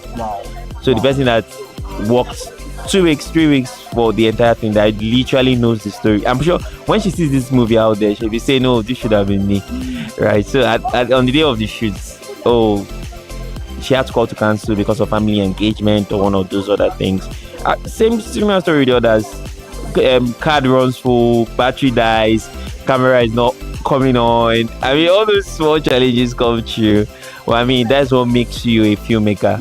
If you don't have, I would say, the R, right, that you would, or if I can give a word R, I would say resilience has to be a key thing inside of you when it comes to filmmaking, because you would have, there's so many times the entire process will push your back to the wall, but how are you able to fight back to see a premiere like this? That's what makes you a filmmaker.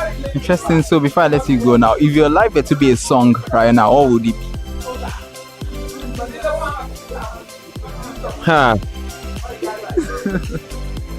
Just a moment.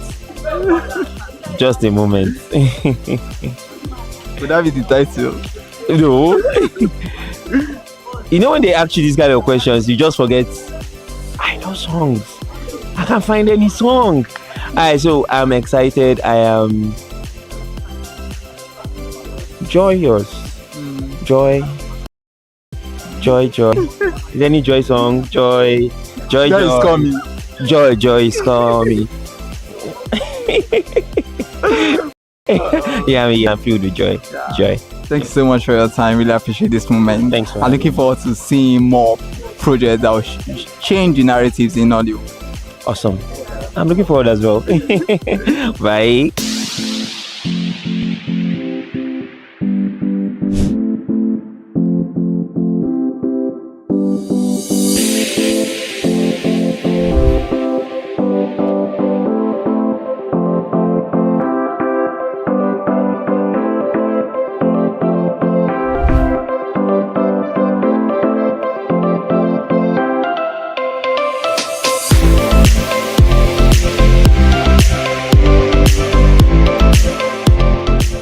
From red nail polish to My Country Happened to She Spoke First and The Prodigal, we've seen 4 amazing different projects with different themes, and I'm so glad I was a part of this. And we've also seen that these producers have been awarded, and the award for best short film went to She Spoke First, a beautiful story out there. And thank you for staying tuned. Thank you for joining me on throughout this journey, and see I grace your skin the next edition. My name remains Iremofe Kofoworola. Bye for now.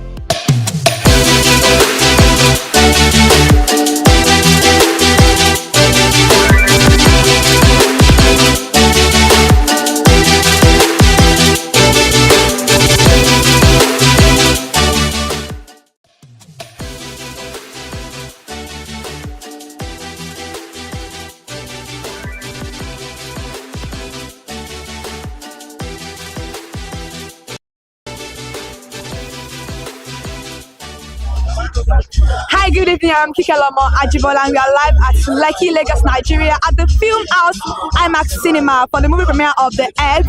This is the directorial debut of for a feature film by Daniel Etim Effiong. We all know Daniel Etim Effiong is a beautiful, phenomenal actor, and to see him direct a movie this beautiful, we cannot wait to see it. We see a lot of celebrities coming in from this particular place, and we are so excited to take you on this beautiful journey as you experience it through our lens at ConsumerHallaTV. Thank you.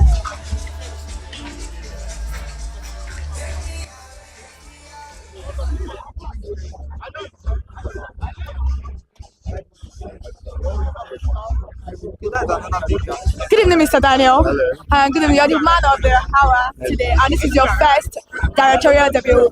We've known you as an actor. We've known you to be a phenomenal actor. I've watched you, for a while now. What would you like to tell us about this particular movie?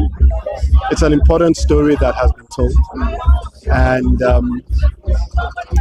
the thrust of the story is that as one people with one voice, Nigeria will be a better place. Thank you. So, it's called The Herd, and if you look at the title, you think it's about herdsmen. Yes, no, but even more, it's more importantly, it's about the fact that we must come together as one people with one voice, as a herd, to tackle our differences. That's the thrust of the storytelling in this film. I'm really privileged to be here. I stand on the shoulders of really talented actors and really talented filmmakers to tell this story. I feel blessed, and I wish you all would get to see this film. People must go out on the 17th and onwards to watch The Herd. Tell people about it. Every Nigerian must see The Herd. Thank you very much. Lastly, your movie, your documentary last year won the Advocacy at the Skin. What would you like people to take out from this movie, and how would you want Nigerians to actually receive this particular movie? I want Nigerians to embrace it. It's our story. It's for us, by us. It's important to tell stories like this, to face our challenges rather than run away from it, rather than sweep it under the carpet. I think it's important that we gather together and create solutions to our differences. Thank you very much. God bless you. Thank you so much.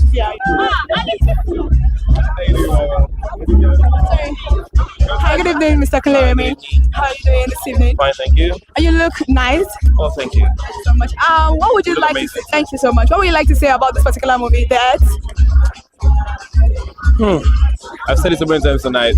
I'm just glad and happy to be part of a story that is shining light on a very, very important discussion and issue in the country, which is the insecurities.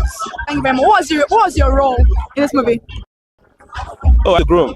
I'm the groom. Thank you very much. What would you like Nigerians to take away from this particular storytelling? First, Nigerians come to the cinema, watch it, and then let's discuss what you take away from it. I can't tell you what to take away from it because I have what I've taken away from it, but I want you to come, watch it yourself, and make a decision that we can discuss. Thank you very much. And thank you very much. Wait. By the way, it's coming out in cinemas from the 17th of October, 2025, a day before my birthday. This is the best birthday gift you can give me. Okay. Let's knock it out the park. Break a record. Thank you so much. Hi. Good evening. You look stunning, by the way. You look amazing. How are you? And how is the premiere for you this evening? I love it. It's calm, it's cool, it's refreshing, yeah. What would you like people to take away from this particular movie based on the storyline or the trailer like you said? I just want people to understand. I know Nigerians understand our situations, and I know that I just want other people to understand the situation too. And for us to also know that this is actually pressing, I like the storyline. I like the fact it's about really something that's very pressing issue. Yeah. We're really a content creator, which is shooting comedy like that. Would you like to venture into movie by anytime soon? Yeah, sure. Are you getting any invitation? Don't worry, watch out for me. Okay, we should watch out for you. Yeah. Thank you very much. And this is ConsumerHallaTV. Don't touch the dial, keep watching. Hi, good evening. Good evening, ma'am. This is the movie premiere of The Earth. What would you like to tell us about this particular movie? It's a dope movie, very dope, because it's actually saying talking about real life situation, the things that bother us about security, security issues, and what else? We should support films like this. We should come out and learn from films like this because we're not only amplifying the problem, we're also preferring primordial solution. So when people get to see films like this, they will learn one or two things and how to be more security conscious. Thank you very much. Mr. Gabriel, this is the first directorial debut for Danny Mr. has been Daniel? directing. Oh, He's probably just saying this. okay. He's done some musical videos and he's a trained director as well, and he's done some short films too. Yeah, King, by the way. You know, so he's not new to directing. So I'm not going to say it's his debut. Okay. It's just one in the line that he would love to do, and I'm thankful to God that he has achieved that dream, and that's why we're outside to support him. Thank you very much. Oh, lastly, what would you like Nigeria to take away from this particular movie? How to be more security conscious. That's it. Thank you very much. You're welcome, man.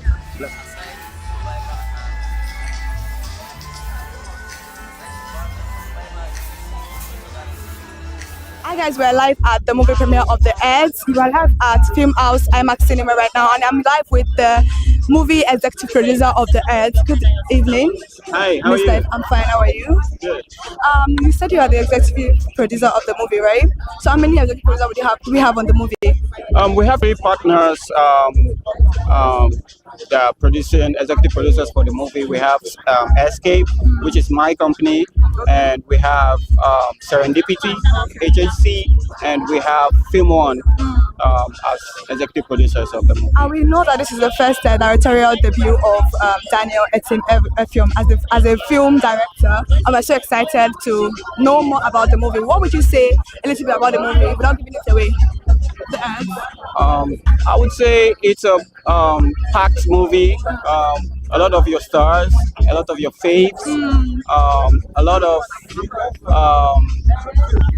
character delivery in this movie. So it's gonna be packed with action, drama, suspense, a lot of suspense, because I'll just drop in. It's about kidnapping and insecurity. I was about to ask that because one of the vices that we have in Nigeria right now, one of the issues that we are dealing with, kidnapping and other sort of insecurity in the country. What do you expect people to take away from this particular movie? Because you already said that we are going to be expecting a lot of suspense. So we're about to fasten our seatbelt to really see what this movie is about. So what would you expect to take away from this particular movie? Well, we hope that this movie sparks conversations about the insecurity situation of Nigeria, that will bring about,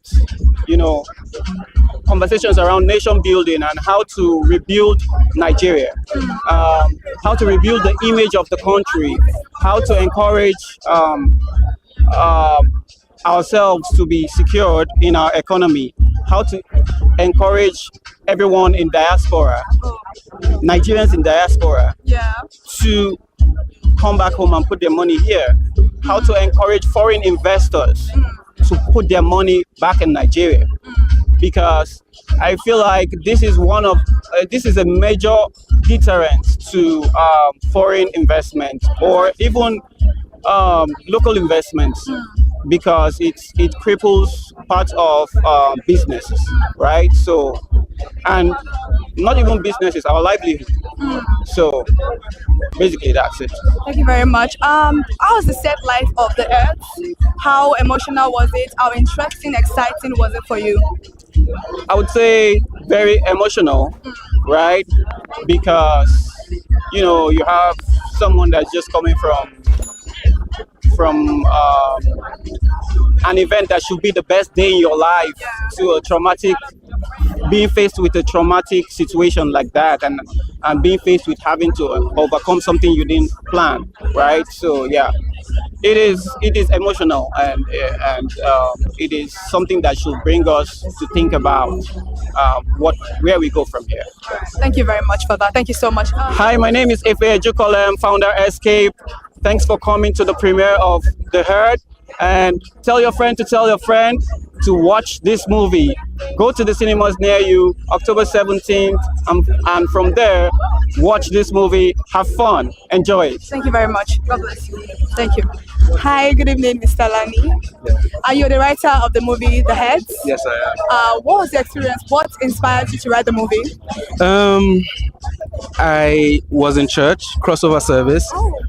Someone gives a testimony, but I feel like he was kidnapped and he was rescued. But the way he told the story, I felt like there was a lot that he wasn't saying, and it touched me. And I feel like when something touches me that way, then I want to write about it. I want to share. Then I researched more about it, and then I want to share it in a way that I know, or a medium of conversation that I'm comfortable with, which is feature films. And that was the beginning of The Herd. Thank you very much. Talking about this particular movie, it's a very, very controversial topic in Nigeria. We have a lot of situations when it comes to kidnapping in the country, and you said you heard it from a testimony at a church service, and this is not the first time we've gotten to know that people have been kidnapped in the country, and some of them unfortunately are not being rescued. Some are even they'll collect the ransom and they will still later kill the person. So what do you expect people to take away from this particular movie? So the first thing I want people to take from this movie is that it's entertaining. I know that's a weird thing, but because of the subject matter and how real it is, I want people to know that you can have these conversations on an entertainment medium, right? So that's the first thing. But the other thing is that I want people to know that, and it doesn't have to be kidnapped, right? Or whatever it is that you're going through life. Two things. I know we always hear it go better, right? But the truth is that what you're going through, sometimes it feels like rock bottom, but it can be worse.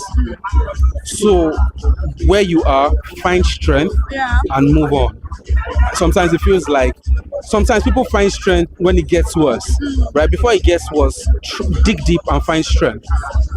That's what I would like people to take from it. Thank you very, very much. Talking about this particular movie, let's link it to the government. Is there any message for the government in this particular movie? No, they should watch the film. There's no message from them? No, watch the film. Okay, so we are just watching the movie as citizens. We are all citizens of Nigeria. Exactly. Watch the film, be entertained, and then every other thing you take from the movie, great. I hope the suspense is not going to give us heart attack. Sorry? The suspense. We hope to keep you at the edge of your seats. I think Daniel has done a good job of doing that. Okay. Yes. Thank you very much. How was it working with him on set? And this is his first movie actually as a director. How was it working with him on set? Yeah, so I wasn't on set. I visited on set. Most of my work was pre-production, right? Giving them the template or the script to be ready. But what I'll say is that Daniel is very detailed. He knows I believe that he knows what he wants for his career. I believe that he knows the kind of conversations he wants to use his platform to share, and I'm happy that I'm aligned with his kind of vision, and I'm happy that the first feature that his directorial debut, I wrote it, so we're tied together for life. That's great. Yes, thank you very much. Hello everyone, this is Lani Aishida, writer of The Herd, and you are watching ConsumerHallaTV. Don't change that dial. Hi, good evening. Hi, good evening. Thank you so much for honoring the black carpet. It's our work. We are here to promote the film. Thank you so much. Yeah. And you are the editor for the movie The Herd? Yes, I'm the editor and the VFX guy for The Herd. So all those guns, shoot. Papa. So how was it for you? How was the experience, the excitement, the sorrow, the emotions for you? It was good, and when I say good, it's very, very good. Why? Because like I was telling everybody, or I was saying to people that you can't tell a better story than our reality in Nigeria. Yeah, you can't, like I said, you can't tell a better story, and you put your money to this tells a whole lot about your person. So when Daniel called me that, Cassidy, I want you to work on The Herd, I was like, this is your directorial debut. I was like, yeah, let's do it. Working on it, it was emotional for me because when I was watching it with the violence, the kidnapping, the ransom taking, it's not like saying I'm there. So because as an editor, you have to infuse yourself to the story so that you can get the right emotion, you can do the right cut when it comes to this. And like I said, it was a whole lot. I won't cry, but last, God got me. This movie speaks solely about one of our social security vices, which is the kidnapping. Yeah. What do you hope people take away from this movie, including the government? Okay, the government should stop lying. There's how far you can lie to the people. Okay. It's just like seeing somebody that's wearing red boxers and the person telling that no, these boxers are white now. Why? It's not possible. You will say Nigeria, we are experiencing this. You are seeing bandits, killings everywhere. and you are going everywhere telling people that no, we have more security, our security is good. Like, and when you lie, use another lie to cover it. That's just it. So if you don't, as the government, if you don't start putting certain structure in place, you won't get the right result. That's just the truth. Because I feel like Nigeria has the money, or we have the money because I'm in Nigeria. So I would say we have the money to make this work and expel this nuisance. But a lot of people are making money from this. You get, and like I said, it's all about survival. But last, a lot of that's what it's, everything comes to survival and money. A lot of people are making money, even from the insecurities, the military. So everybody are making money one way or the other. So they don't even want it to stop because last, we are allocating billions to this thing. Will the soldier want it to stop? No, we are in Nigeria. We just tell ourselves the truth. That's so sad, actually. I've been glad you've actually seen this movie. I hope. How would you rate the movie over 10? Being that I've seen it. Yeah, like you are the editor of the movie. You were there, exactly. I put everything together. What you are watching, I mean, join everything. Now, I told the last story. That's what the editor is the last storyteller of a movie. It's what I call that you watch last as a movie. I hope you've got the good call. It was good. Like I said, it's good. Like I said, this is the best film of 2025. Trust me. That's huge to say. Yeah. So why are you rating it? 1 over 10. I'll give it a 10 over 10. Oh, okay. It's a 10 over 10. I can't give my work any less. Oh, that's good. Thank you so much. Thank you. What's up, guys? My name is Joshua Cassidy. Keep watching ConsumerHallaTV. And thank you so much for listening to Black Carpet this evening. Thank you. You look lovely, by the way. I appreciate it. Thank you so much. Tito, what do you think about this particular movie, The Earth? I think it's going to be an excellent one. I'm very excited that it is the debut directorial feature film from Mr. Daniel. So I expect nothing but the best. We all know he's an excellent actor, so I know he will not bring anything less than excellent. And this particular movie is actually talking about, from the trailer, it's talking about the kidnapping or the social violence that we have in the country as of the moment. What do you expect to take away from this particular movie? I'm actually hoping that we get a way forward, or like an advice, a word of advice. I would have said, okay, let's be careful, but the thing is, how careful can we be? Yeah. So just more of how can the government help, what can be done, and also more or less maybe PTSD, how to deal with it afterwards. And you know, Japa syndrome is very, very common right now, and the fact that we have a lot of beautiful landscape in Nigeria that people are not able to visit because of this.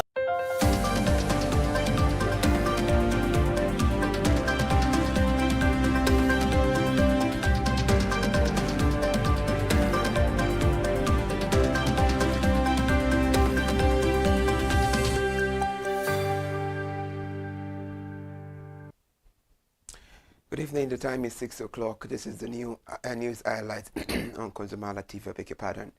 I am Ire Ayomi Kunle Ike. The federal government said it has released about 2.3 billion naira to pay arrears and backlogs of the Academic Staff Union of Universities and other university-based unions. United Bank for Africa PLC has reported gross earning of 2.47 trillion for the 9-month ended 30th of September 2025, representing a marginal increase from 2.40 trillion naira recorded in the corresponding period of 2024. The Lagos State government has sealed 3 supermarkets in the Koshofe area for violating the ban on single-use plastics as part of its ongoing enforcement against plastic pollution. The Kaduna State government has invested 10 million euro in the establishment of Allah Farm at Damao in Kubau local government area as part of effort to modernize the livestock industry and attract a private investment. And now on another highlight, President Bola Ahmed Tinubu has approved the introduction of a 15% ad valorem import duty on petrol and diesel import into Nigeria. The federal government on Thursday unveiled the Nigerian Postal Service automated payment solution for inbound international delivery items. And now about 70 million new jobs could be available with the recommendations of the dissemination of the Nigeria Time Use Survey conducted by the National Bureau of Statistics is in partnership with the UN Women Nigeria. Let's move away from there now. The Minister of State for Petroleum Resources, Anakin Lakwabiri, has disclosed that African countries imported and hydrocarbon resources valued as 120 billion naira in 2024. Let's move to another highlight where the Manufacturers Association of Nigeria stated that credit to the manufacturing sector decreased by 9.5% to 7.72 trillion naira as of March 2025, down from 8.53 trillion naira in December 2024, amid a fragile recovery that requires urgent policy intervention to sustain. The Federal Ministry of Industry, Trade and Investment, in collaboration with the UK Department for Business and Trade, has started sensitizing Nigerian exporters of the opportunities in the United Kingdom market. Now, the Guaranteed Trust Holding Company (PLC) has released its unaudited third quarter result 2025, reporting the profit before tax of 299.9 billion, up from 39% year-on-year. And now we hand the news highlight on ConsumerHallaTV. But before we go, this is the recap of the first three major headlines. We told you the federal government said it has released about 2.3 billion to pay arrears and backlog of the Academic Staff Union of Universities and other university-based unions. We also told you United Bank for Africa PLC has reported gross earnings of 2.47 trillion naira for the 9-month ended. And this represents a marginal increase from 2.42 trillion naira recorded in the corresponding period of 2024. And in Lagos State, the Lagos State government has sealed 3 supermarkets in the Koshofe area for violating the ban on single-use plastic as part of its ongoing enforcement against plastic pollution. And now we end, beg your pardon there. And now we end the news highlights on ConsumerHallaTV, the compilation of today's news bulletin. Thank you so much for staying with us this week. You can join us on our YouTube channel where you watch or rebroadcast and amazing programs. We start our broadcast again on Monday by 8 a.m. Thank you so much for joining us. I am Ire Ayomikole. Good evening. Enjoy the rest of your Friday and happy weekend.